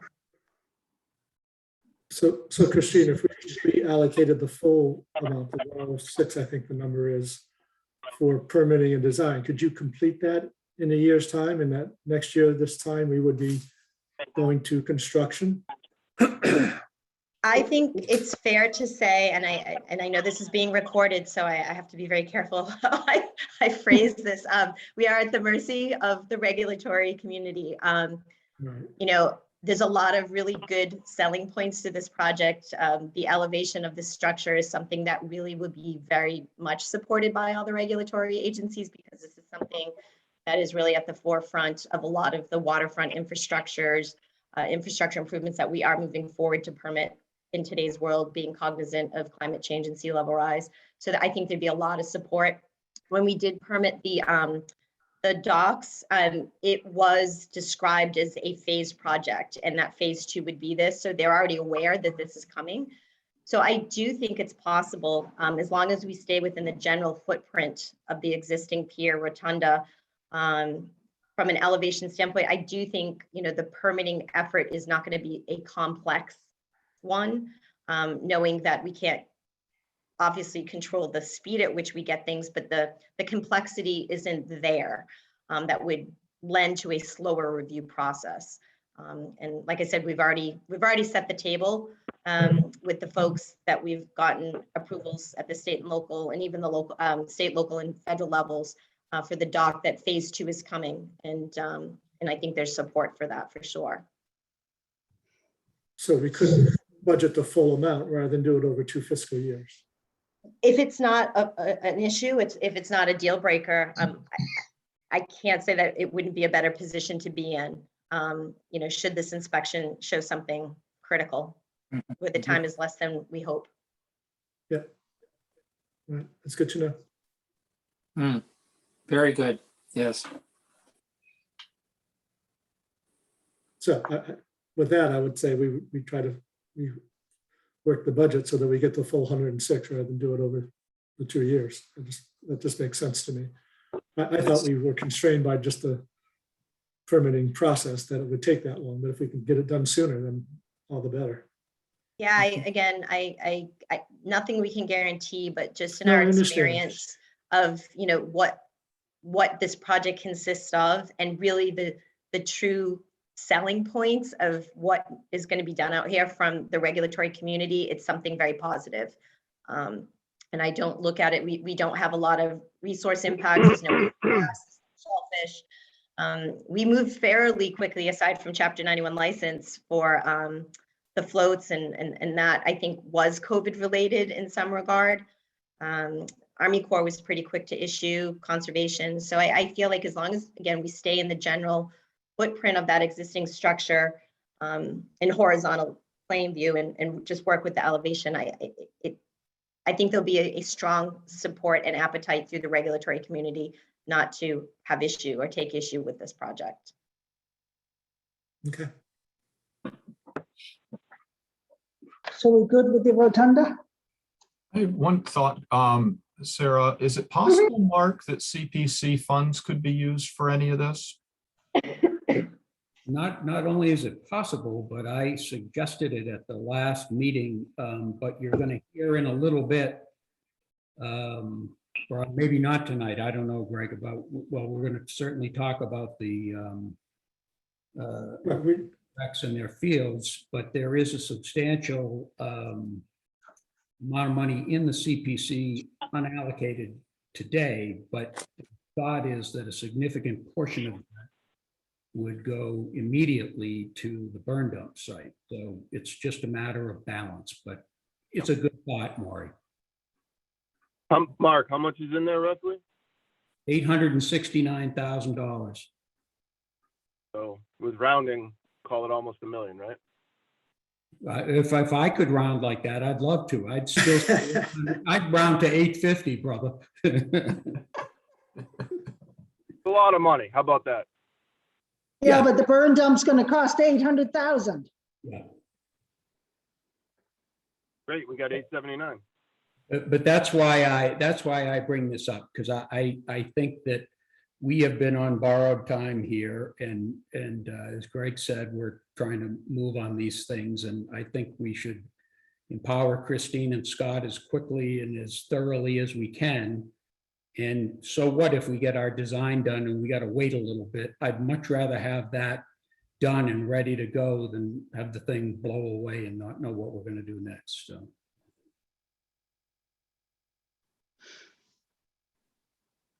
Okay, can we move on?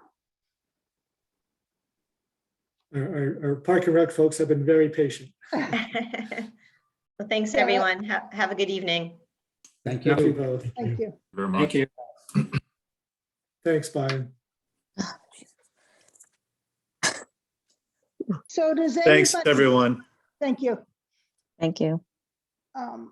Does anybody have any questions of Cheryl regarding the fiscal year 23 operating budget for Parks and Rec?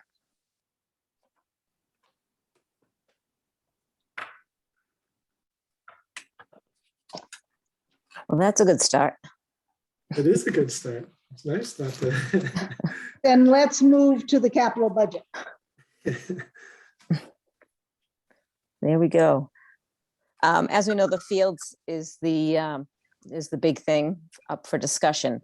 And just kind of a little update for anyone not up to date is probably 10 years ago, a needs assessment was done while they were studying for the Donovan Field possible donation, and needs assessment was done, and it was determined that the town needed more playing fields. As through surveys, through numbers of hours of use on fields, number of children, and of different individuals that use the fields, based on a few different things. And then that similar needs assessment was also done at the beginning of the athletics field master plan.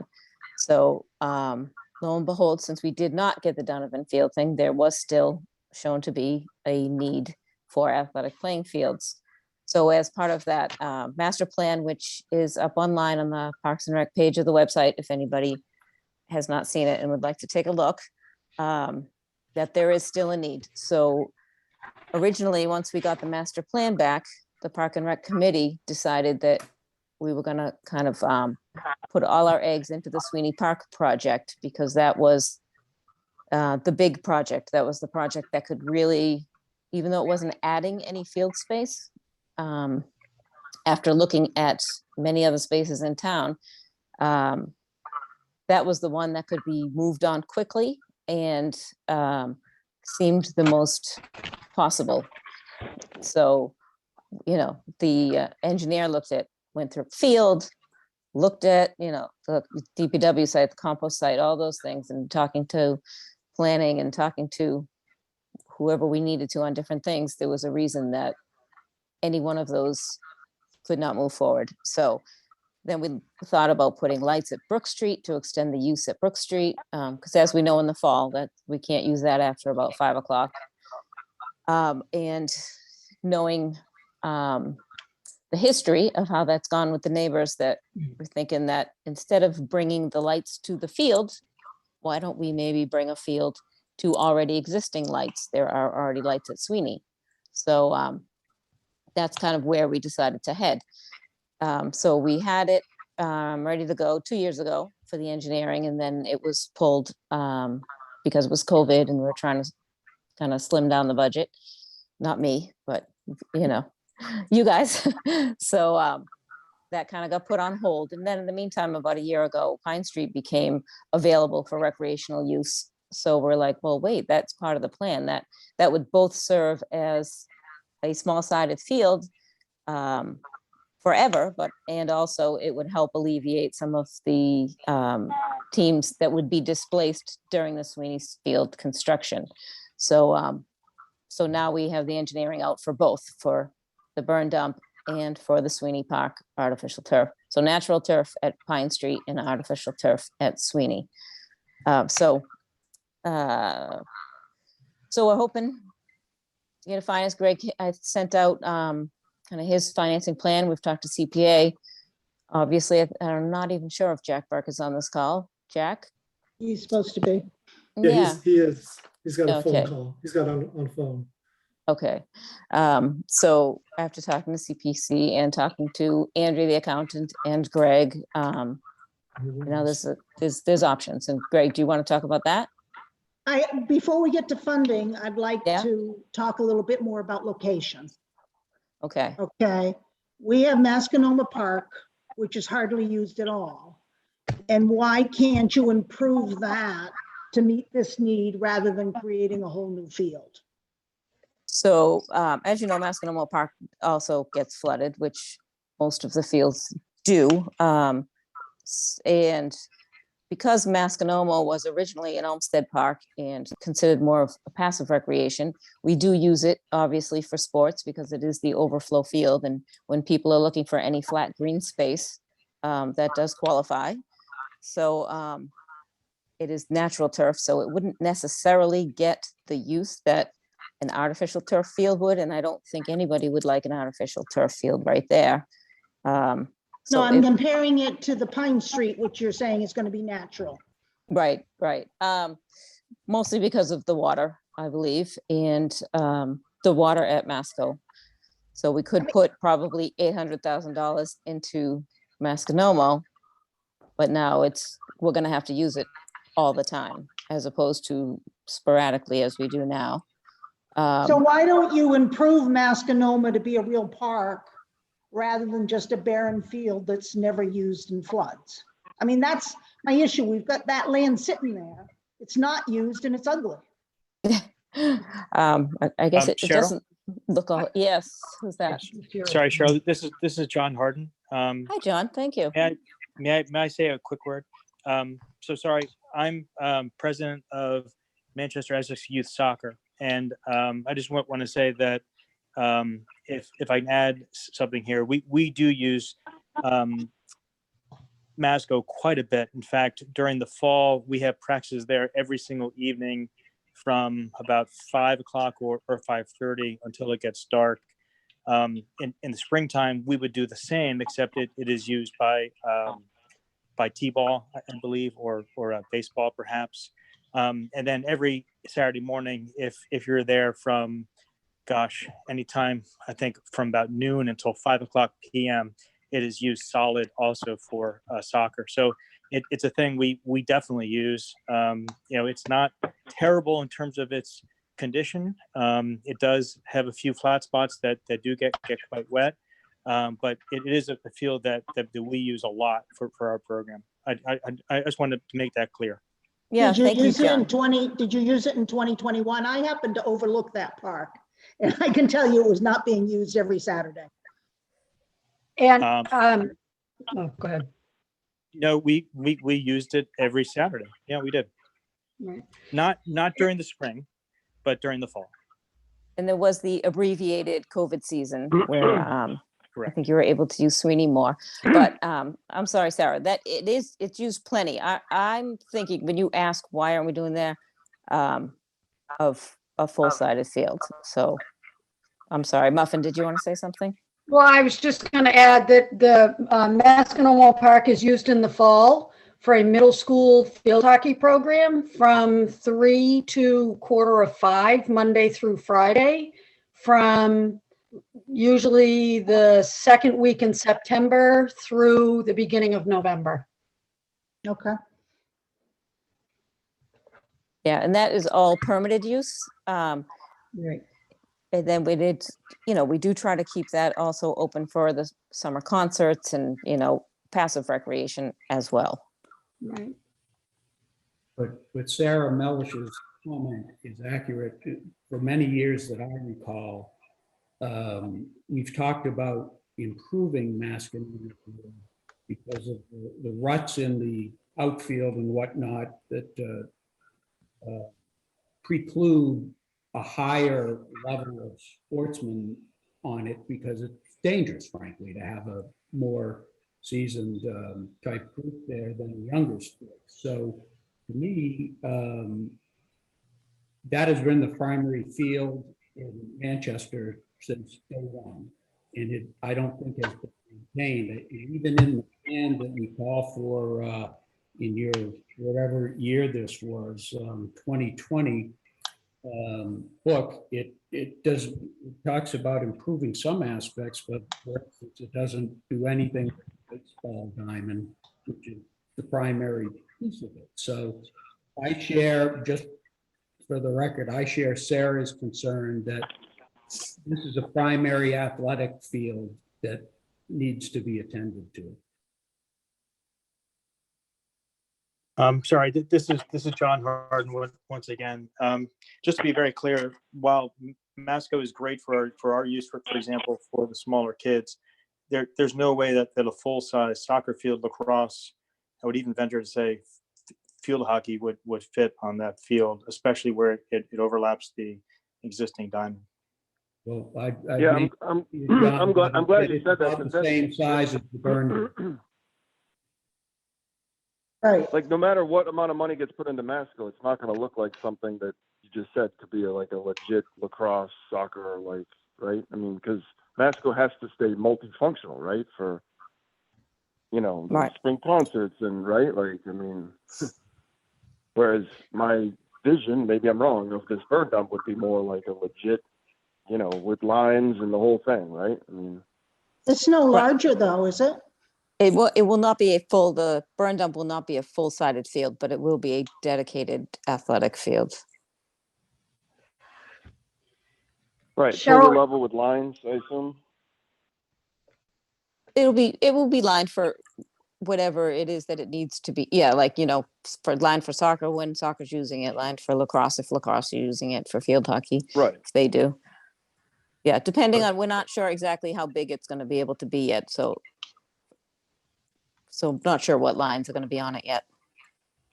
It also is going to be a place for flag football that we've not been able to accommodate at all, which is pretty large in town. So whatever they need for lines. Now, Greg, a couple of weeks ago in the cricket, you were talking about a senior center and you mentioned the Pine Street dump for a senior center. So my question is have we made a determination that we're going to use the Pine Street dump for a field well into the future, or are we spending $1 million on a temporary situation? So I mentioned that under the senior center as one of the options that was looked at. It did not rise as one of the preferred locations. So I don't see a senior center going there. And so I do see this field use as a permanent use. So public safety doesn't want it. I mean, at one point we talked about public safety going there. Right, that was another item kicked around. It's not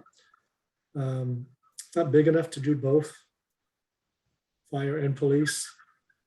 So that's why, again, that's why that was sort of checked off as not a viable location. Yeah, I guess At least my not concern as is, preferred. my concern is we're talking about spending $1 million and we haven't determined what various properties in town are going to be used for. So it seems like we're at a point where whoever comes asking for something first gets it, and we don't really have the plan established yet. That's my concern.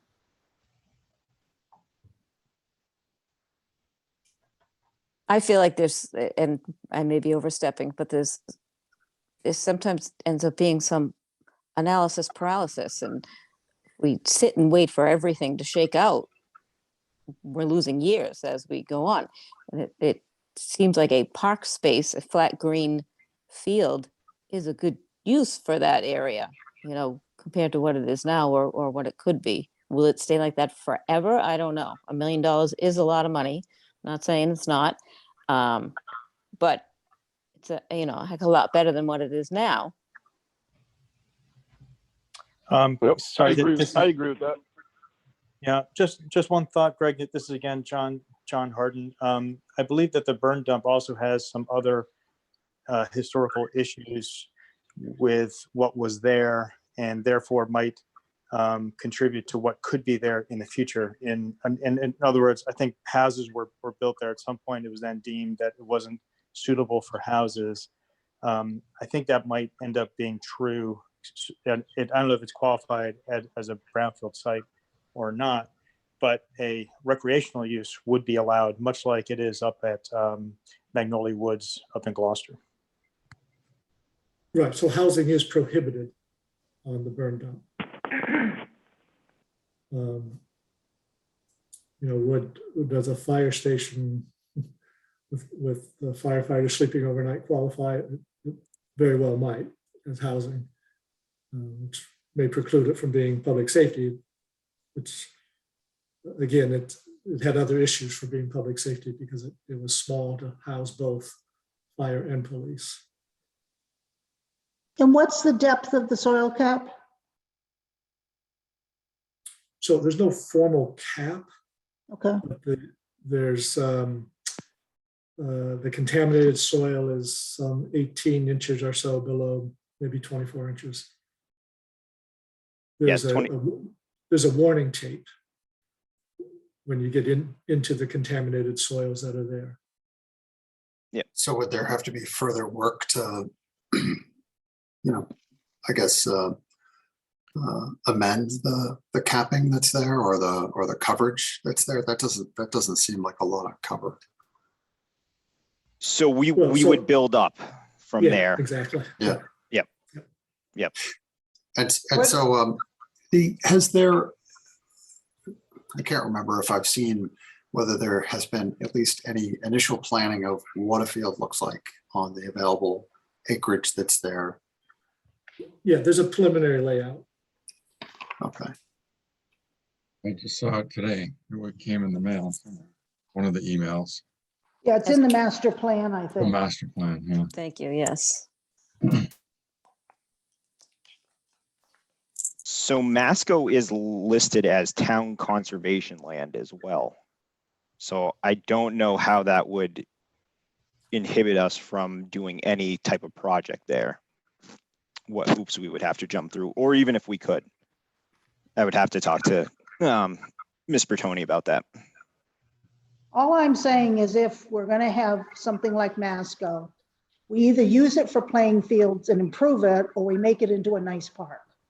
If it needs to be conservation, we make it into a nice park. You can't use it as a park. There's no benches to sit on. It's all in the sun. There's no trees. So the only activity there is people walking around the track. Sarah, there are memorial benches located at Masconomo Park.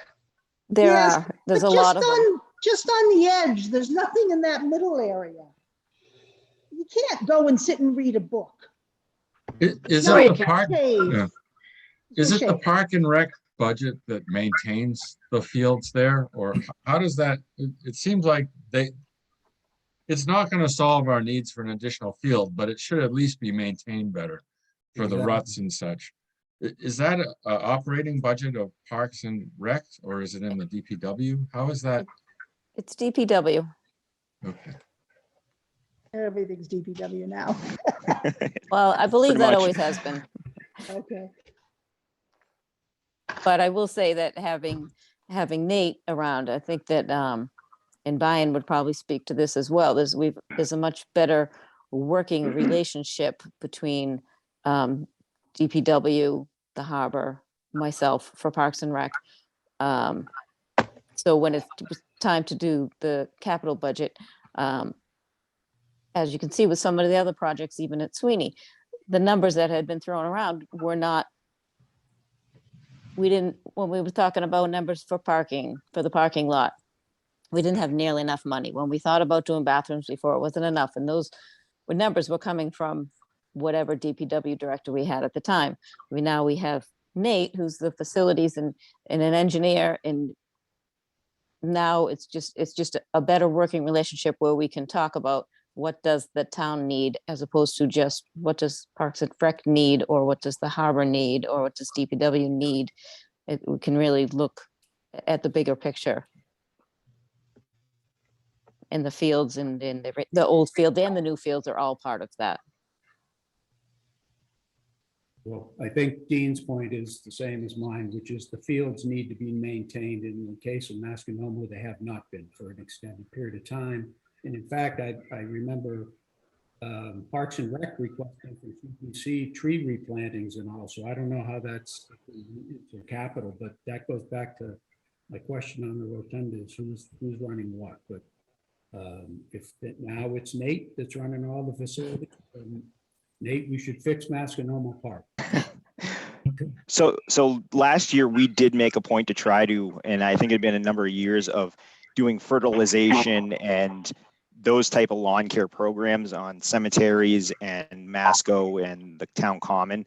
So we're certainly going to roll that again this year. So hopefully we should see some better results this year in year two. I'm not sure why it went away previously. It just seemed like it kind of fell off, and that was something we started to do last year. But in the master plan, it clearly calls for something more aggressive than that, right? Yep. Regrading in a few. Right. Which is needed.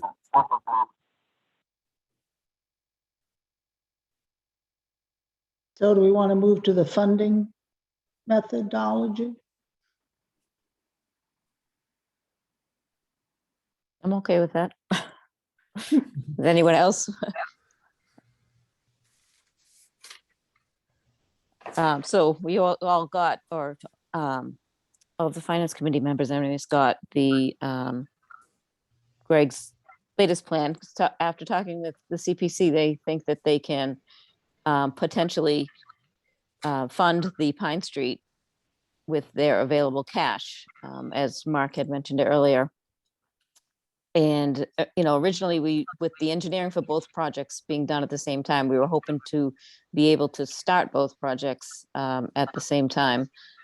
Now we're thinking maybe, because of the financing, obviously, that maybe that's not the way to go, that maybe we do the Pine Street first, get that all set and usable, and then work on the Sweeney Park the year after that. And then also wrapping the fields in with the Rotunda, which would have to probably include the increase of the CPA funds to 3%, which is a whole other conversation. But that is pretty much what we're looking at now. Greg, do you want to add anything to that? Am I missing any of the key points? No, that summarizes it pretty well. I think, we need to bond. We don't have cash on hand to do both Rotunda and Sweeney. in any near term. And it strikes me that if we're going to bond, we might as well bond through CPC in order to take advantage of additional matching funds that the state would then be kicking in. It's the same out of pocket for the residents.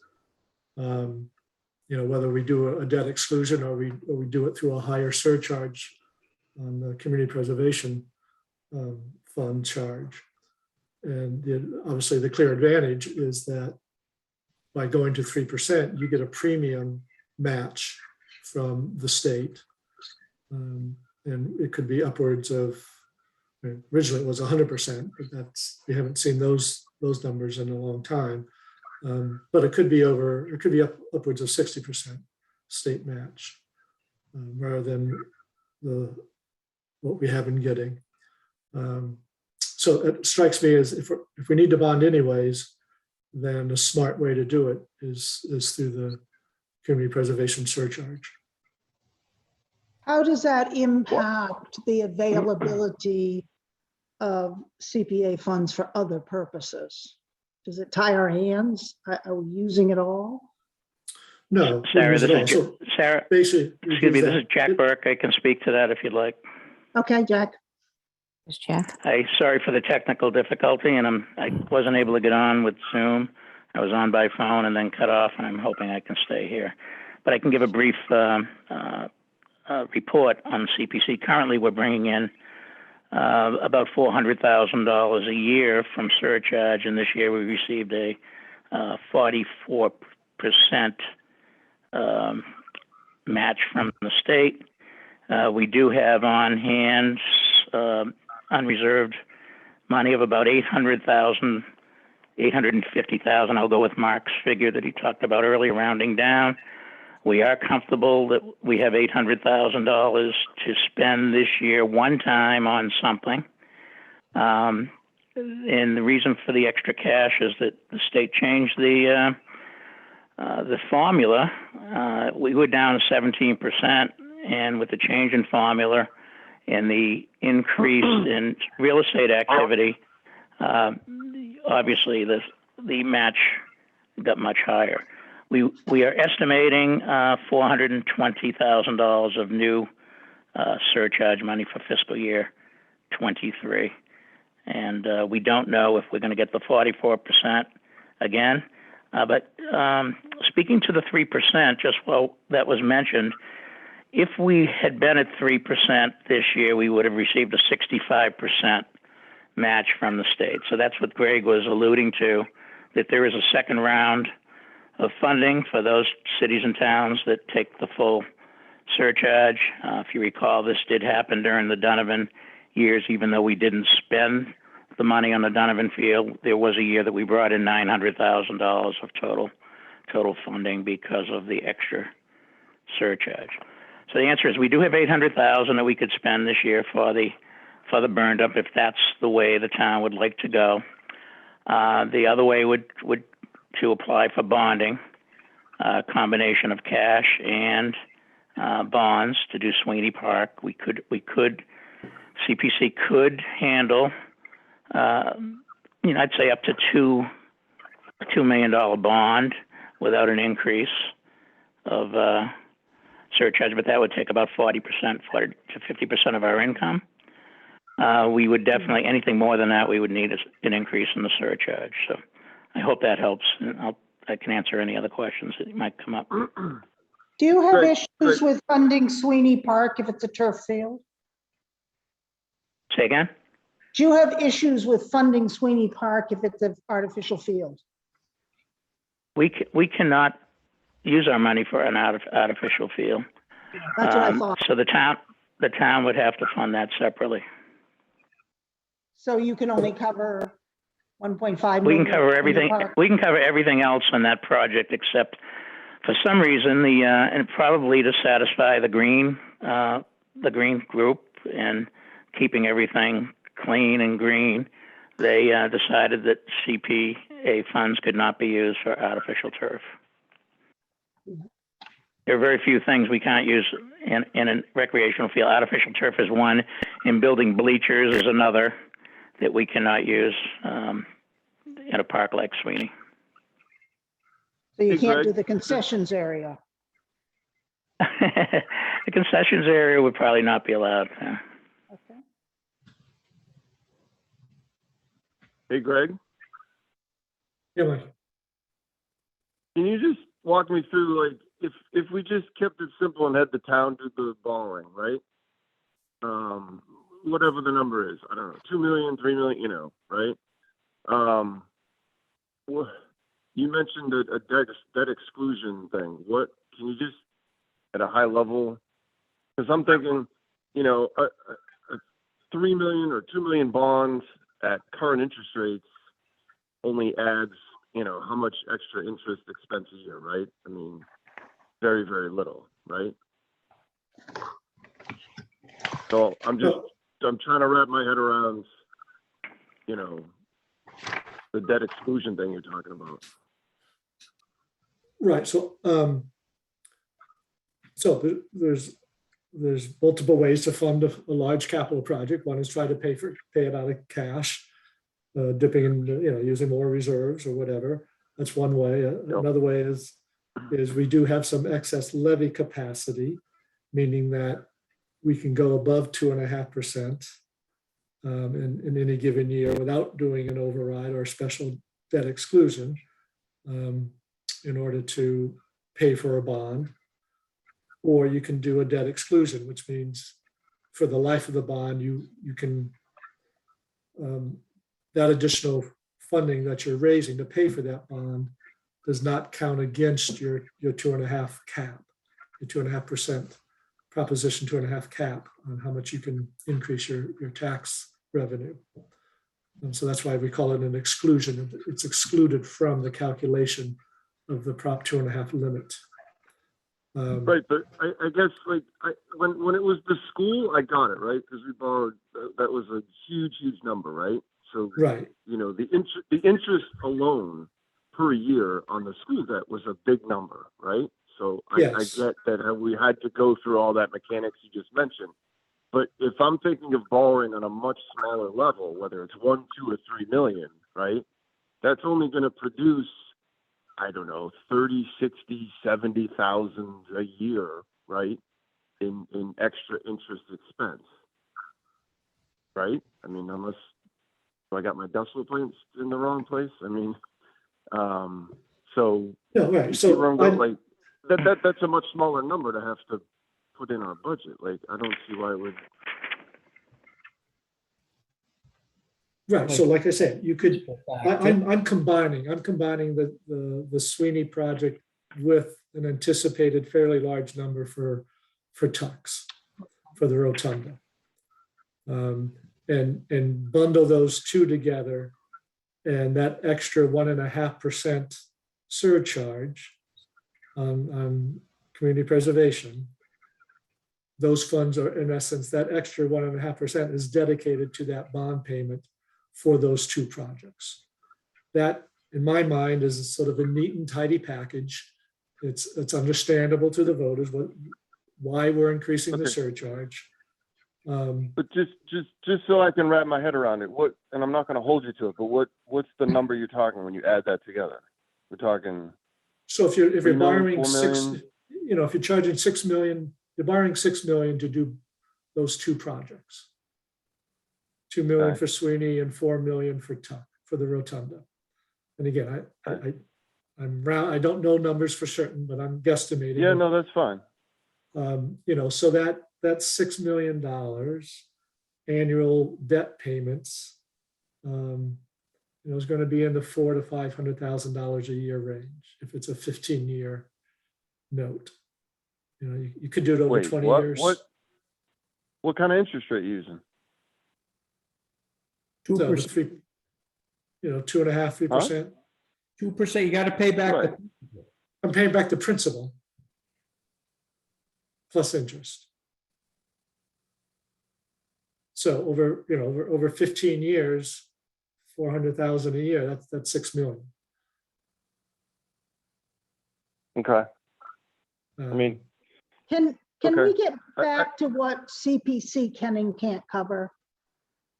What's been Yeah, presented right now, to us, CPC, I can tell you that CPC cannot handle anything close to $5 or $6 million.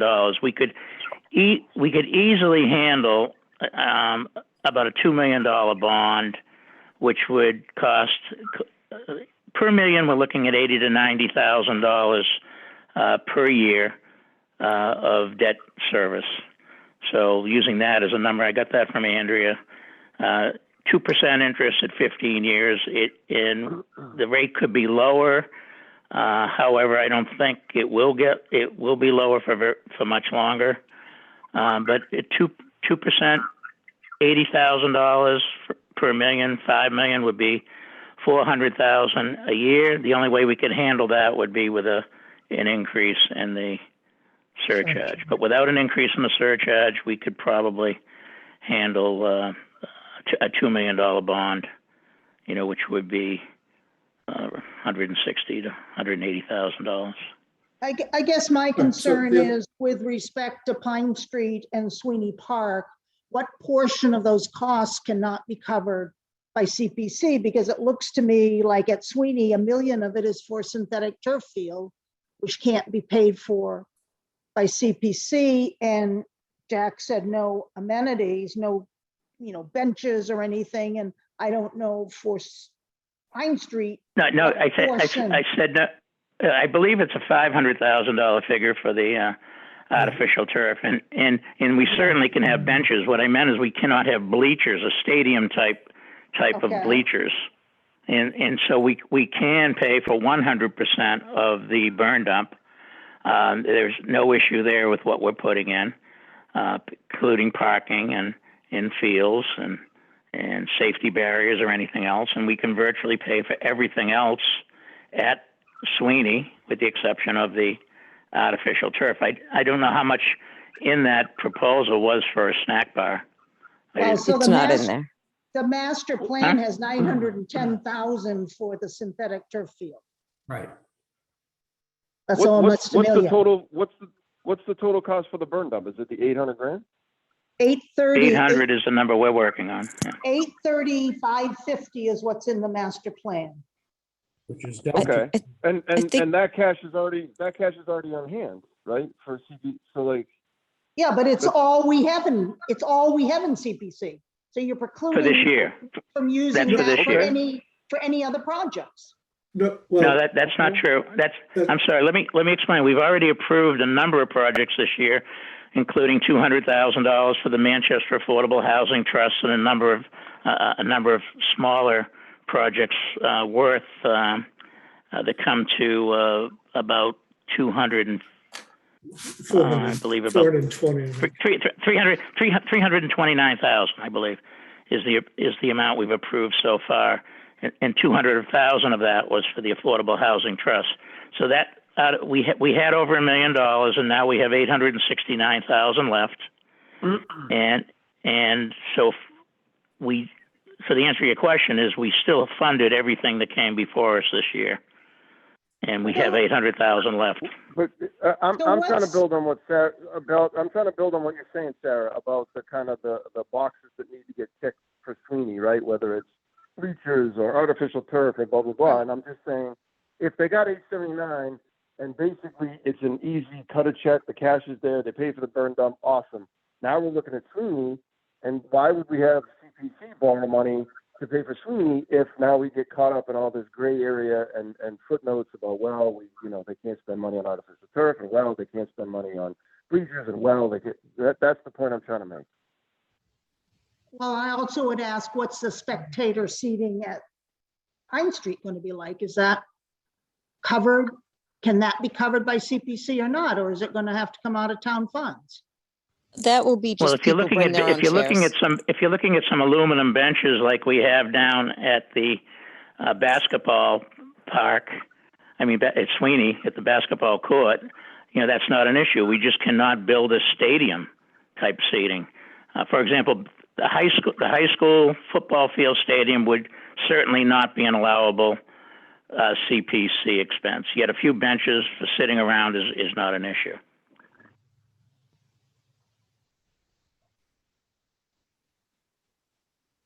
Greg, can I ask a question on CPC? If we raise the rate to 3% to carry the bond for 15 years, does it have to stay at 3% in order to cover that, or could we pull back to 1.5%? You can always pull back any number you want as long as you can actually cancel and eliminate the CPA in Manchester. However, if there's a bond, you must continue to fund the amount for the bond until that bond is completed. And so in I order think the to answer to your fund question that- is, the answer to your question is, if you wanted to spend every nickel we had at 1.5% and fund nothing else, we could possibly do it. However, be appraised that we must spend at least 10% of what we bring in per year in either historical, recreational, or affordable housing. So we need to fund at least 10% per year in those three areas. So we can never take it all for recreation. Right. I guess my concern on going to 3% is that it ties us in. And again, looking long term, I mean, we've got a 5-year capital plan that's north of $34 million. And as it's put here on our book, we straight line that out, we're looking at about almost 7 million a year. We probably have a school override coming up in the next 2 or 3 years.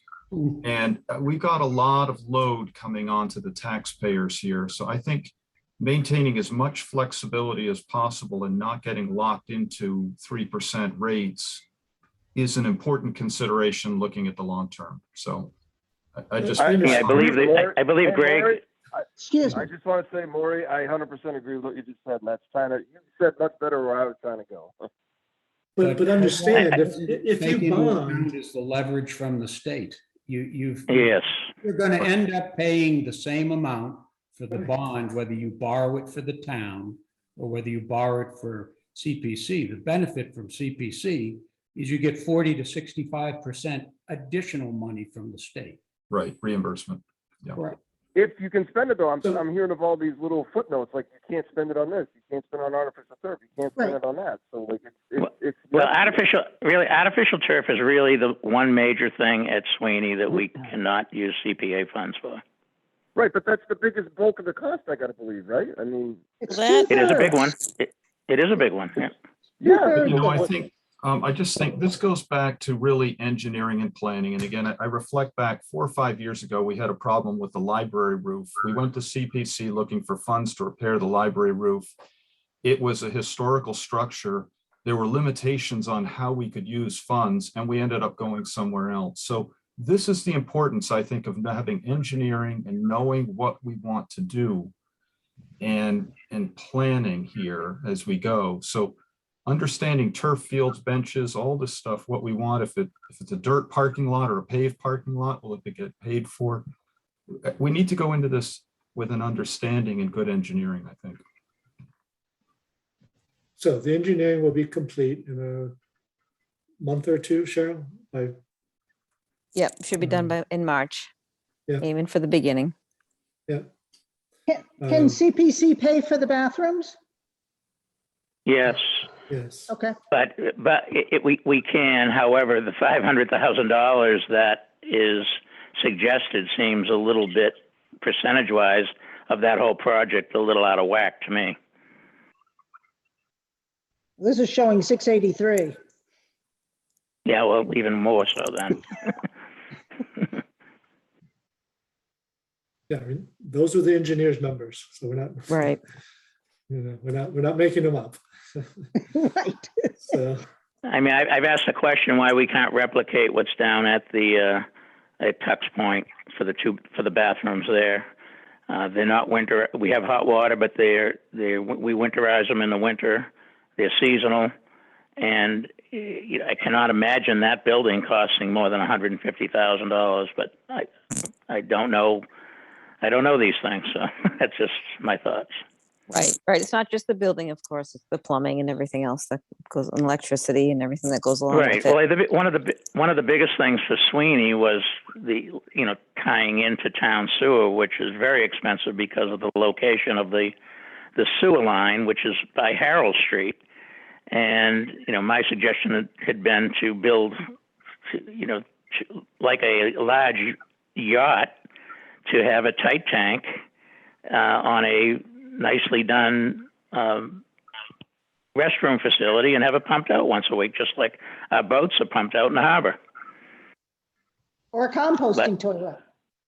But I think this is what Maury was just saying, and what we're concerned about is what's the real plan and the real numbers, and we have to consider that in the context of the other, long-term things that are happening. And that's why when we get, especially when you get things like Tux Point, which probably isn't going to wait, right? And we've got dredging coming and some other things. It's just, there has to be some definition to what the cost is. I think the borrowing can be evaluated in an hour once you know what your costs are. But the So we will, capital budget now is 500,000 from the town and 2 million to be bonded by CPC. But again, if you go back to the only numbers that at least I've been told about, that the synthetic turf, as Sarah just pointed out, is a much bigger number than 500,000. So I don't know which is right. so I don't think we're ready to approve Sweeney or Tux for construction. So I think that both of those hold off. We're going to have the engineering done for Sweeney in a month or so. We'll have Tux Rotunda engineering done by next fall. And we can put a much more researched number before you for next fall and or a year from now. So we do Pine Street first, get that constructed, get it usable, because we want the whole idea, part of the idea, not the whole idea, but one of the benefits of going forward with Pine early is that it's a substitute when Sweeney's all torn up. So we don't want to do them simultaneously, I don't think. I think it makes sense to stagger them. So we go forward with Pine. You delete what's in for Sweeney for this current year. And we have numbers that we are engineered. We've got confirmed numbers for the different components. And you've got between now and the fall, at a minimum, to be thinking about how to bond and pay for Sweeney and Rotunda. But Greg, why aren't we using the 800,000 in CPC reserves for the Rotunda, which we know we're going to need to do, rather than fields? I mean, what makes the Pine Street burned up field more important than preserving the Rotunda? I don't think it is more important. I think they're equally important, and they're just on slightly different timeframes. Yeah, but we can't construct. They're on construct. very different time frames, right? Very different time frames, right? Yeah, the permitting for the Rotunda was going to take quite a It'll take at while. least a year. Yeah. We're a year away from being able to construct a Right. new Yeah, The Rotunda. but when Rotunda we- is so much further off. But when we spend the 800,000, we don't have it anymore. Every mean- year they get 400 grand in. No, Yeah, but every we're year we have spending about, it. we have $550,000 coming in average every year right now. So I was Of low. new- There you of go. new It's money. even more. Yeah, it's even more. Yeah. Sorry. Yeah. I mean, Well, here's 100,000. Here's an identifiable project that there's a demand for. We've got the money for it sitting there. Like this is like a no-brainer. I don't even. Well, I would like to say that I think Greg's, what he's just outlined makes much more sense in the context of what we originally heard, albeit a little bit of a surprise, about the burn dump, which was the burn dump was supposed to be an intermittent use field for while the Sweeney Park was under construction. If you go and do them both at the same time, you don't have, you don't have that ability, right? So at least that makes that a little clearer. I think you it's get to the also, same I think place, also right? what we're hearing though is that there's, it's beyond the temporary need of just being something, while Sweeney is out of action. It's the fact that the town is short on field space, which I know thinking back, took me a while to remember, but I've experienced that. Yeah, I've experienced it too, right? I got 3 boys. We're short on field space. We've got the money for it. It's sitting there. It's an eyesore. Drive by on Pine. Like, we got the cash in the bank.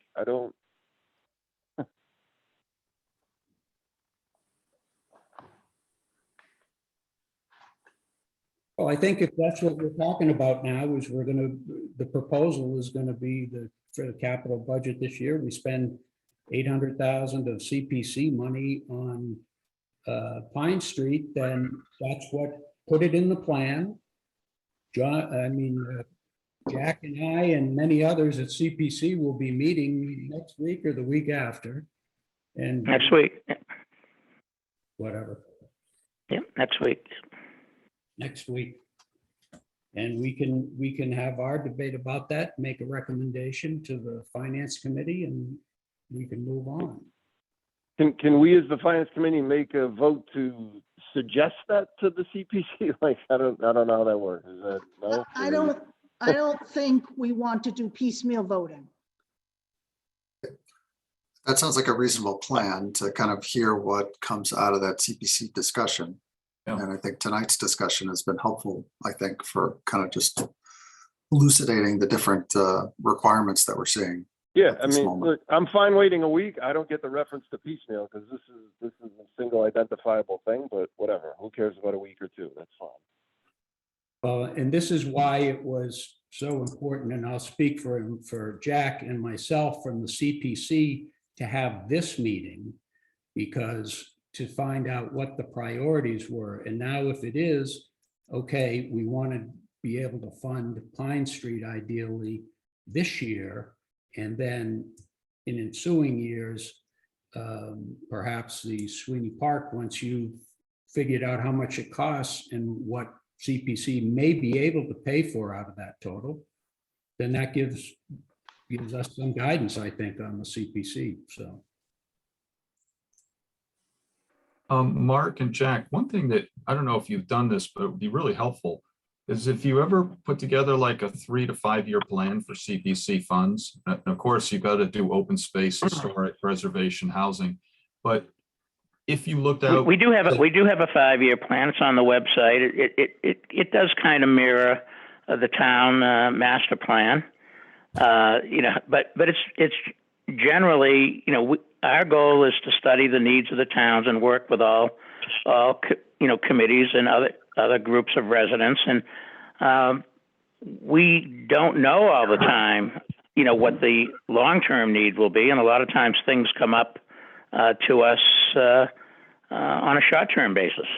But I've asked every department head to have a wish list and to think long-term and to let us know sooner than later, if they can, about what projects they might see coming up. And, certainly Parks and Recreations has been looking at fields for a long time. And of course, the numbers are staggering, and, we don't have the funds to fund them completely, but we are in a position now to go ahead with step one, which would be to take care of the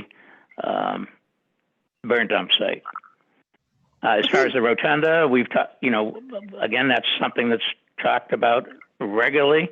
Maintenance is talked about regularly. We can't obviously pay for everything on a $550,000 a year budget.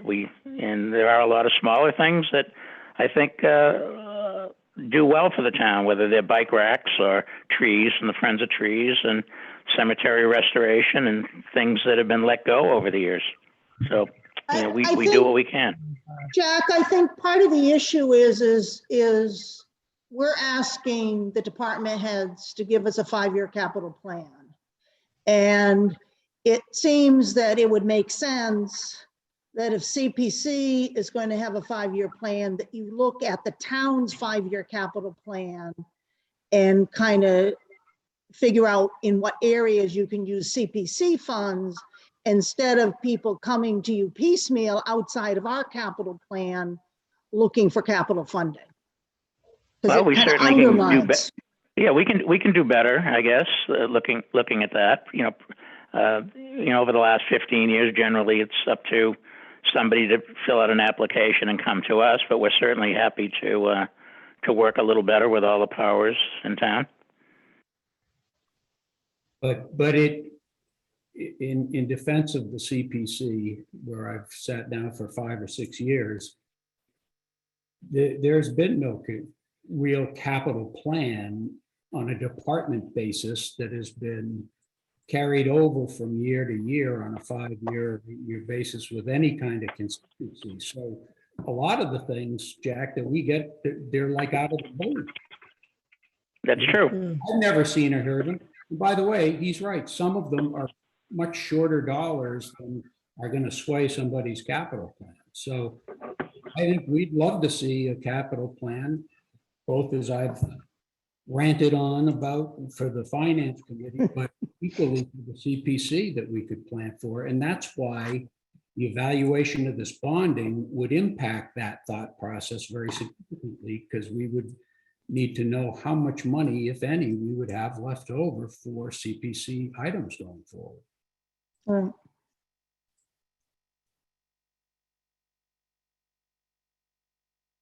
So anything more on the fields or the funding of the fields?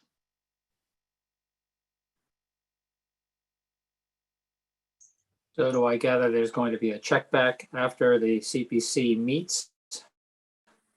Yeah, we is haven't, that- we haven't looked at the whole capital plan yet in to determine what to approve because it keeps changing. We don't have the final plan yet. And so we don't want to just approve one line item when we don't know what all the line items are.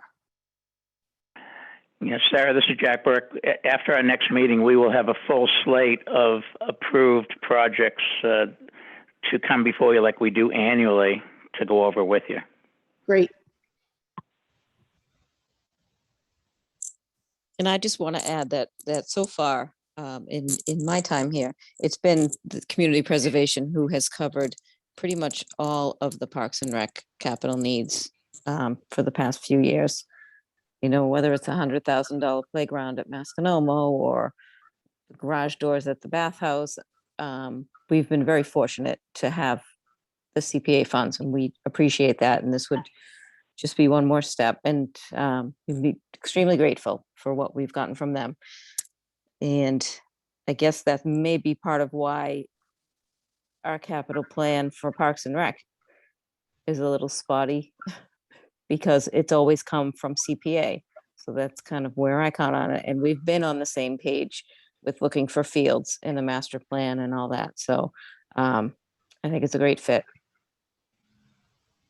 Thanks, Cheryl. Okay. We ready to go on to review minutes? Since we're pushing Sure. 10 o'clock.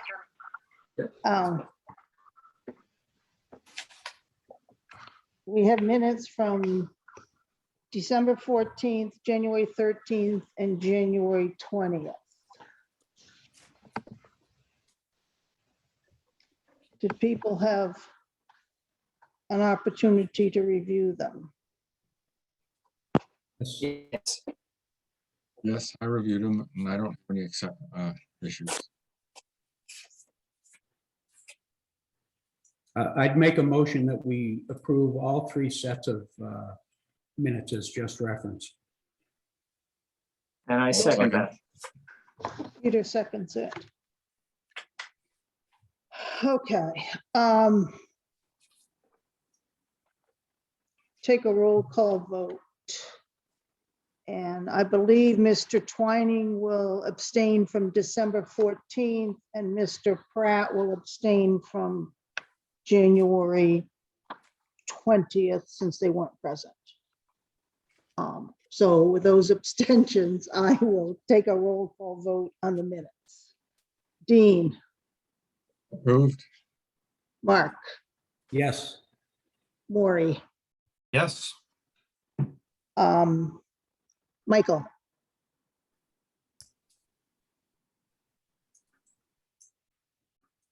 Looks like I he's. think looks like we lost him. okay.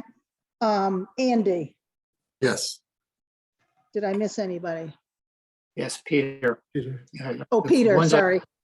Yep, I vote yes, with the caveat that you put that I wasn't at some, or at least one of those meetings.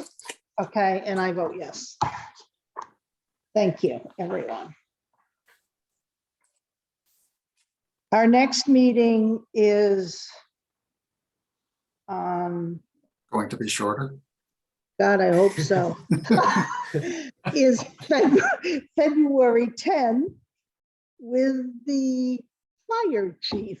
Fire chief. I think it's going to Maybe be not, shorter. maybe not.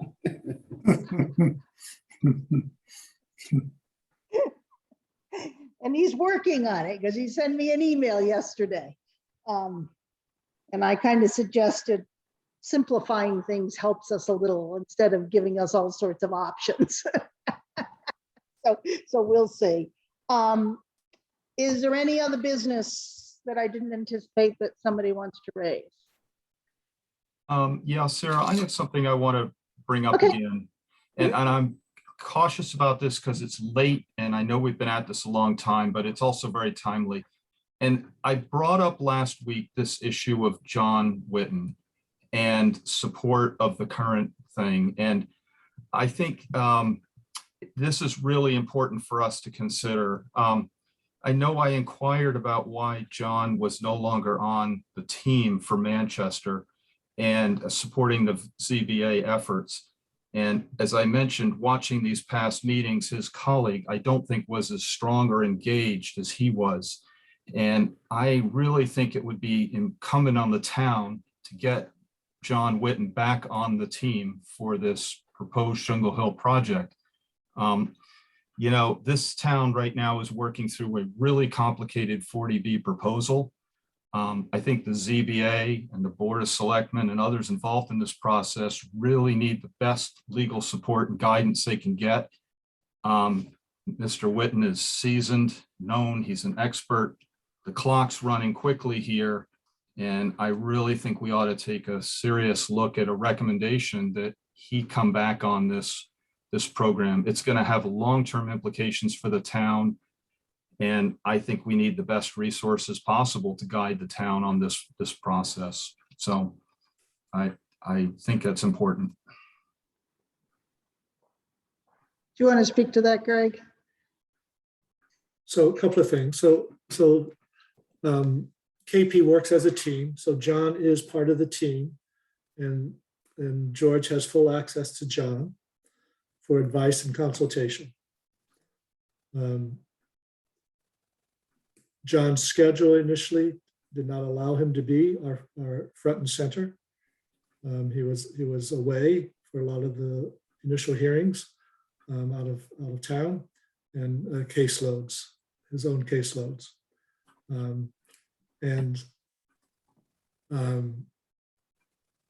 There are other issues with mass housing and Mr. Whitten that prevent him from being our lead counsel on a comprehensive permit. So we can certainly tap into his perspectives and advice, but we would have to alter quite a bit if we were to bring him on as our lead and being at the hearings.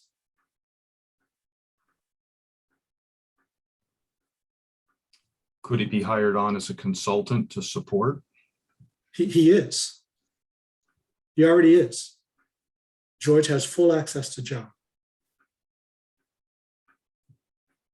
Yeah, I don't know. I think the town needs the best support it can here, and the clock is running quickly.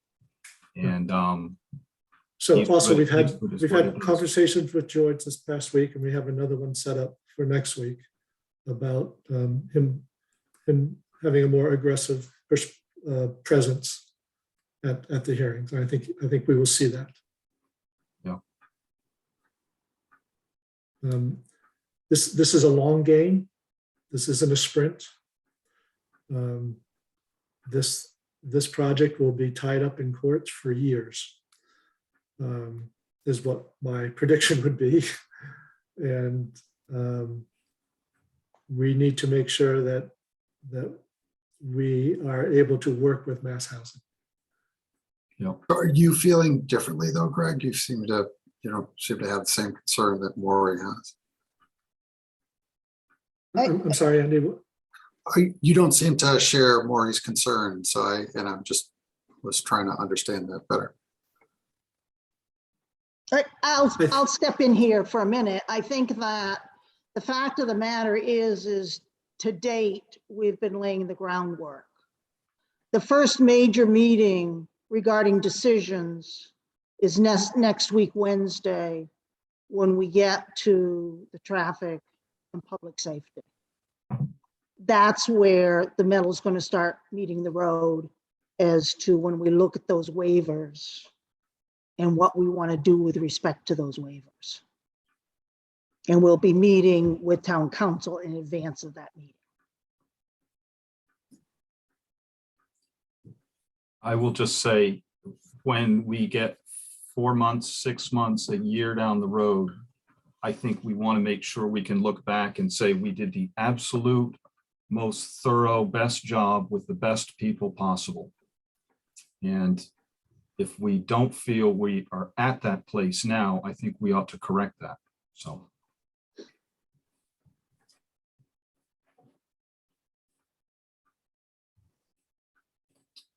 That's all I have to say. For what it's worth, and I will take another look, but I will still tell you that if their numbers have not changed, there's no way this thing ever gets built anyway. But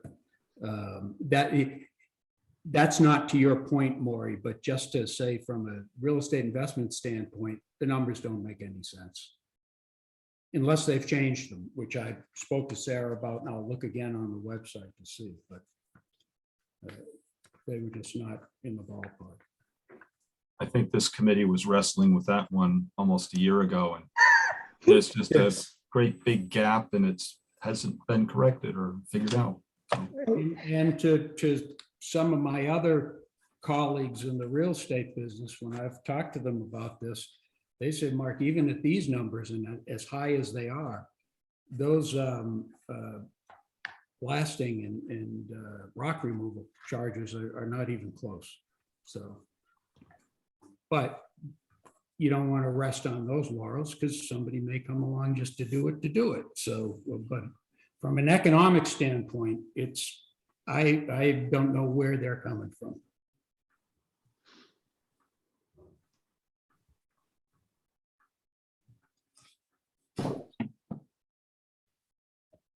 Anything else? So just to put a closure on it, the selectmen are Thank you. having this discussion as well. As part of their meeting on Monday, they'll go, it's contractual, so it'll be under executive session, but they will be talking about it.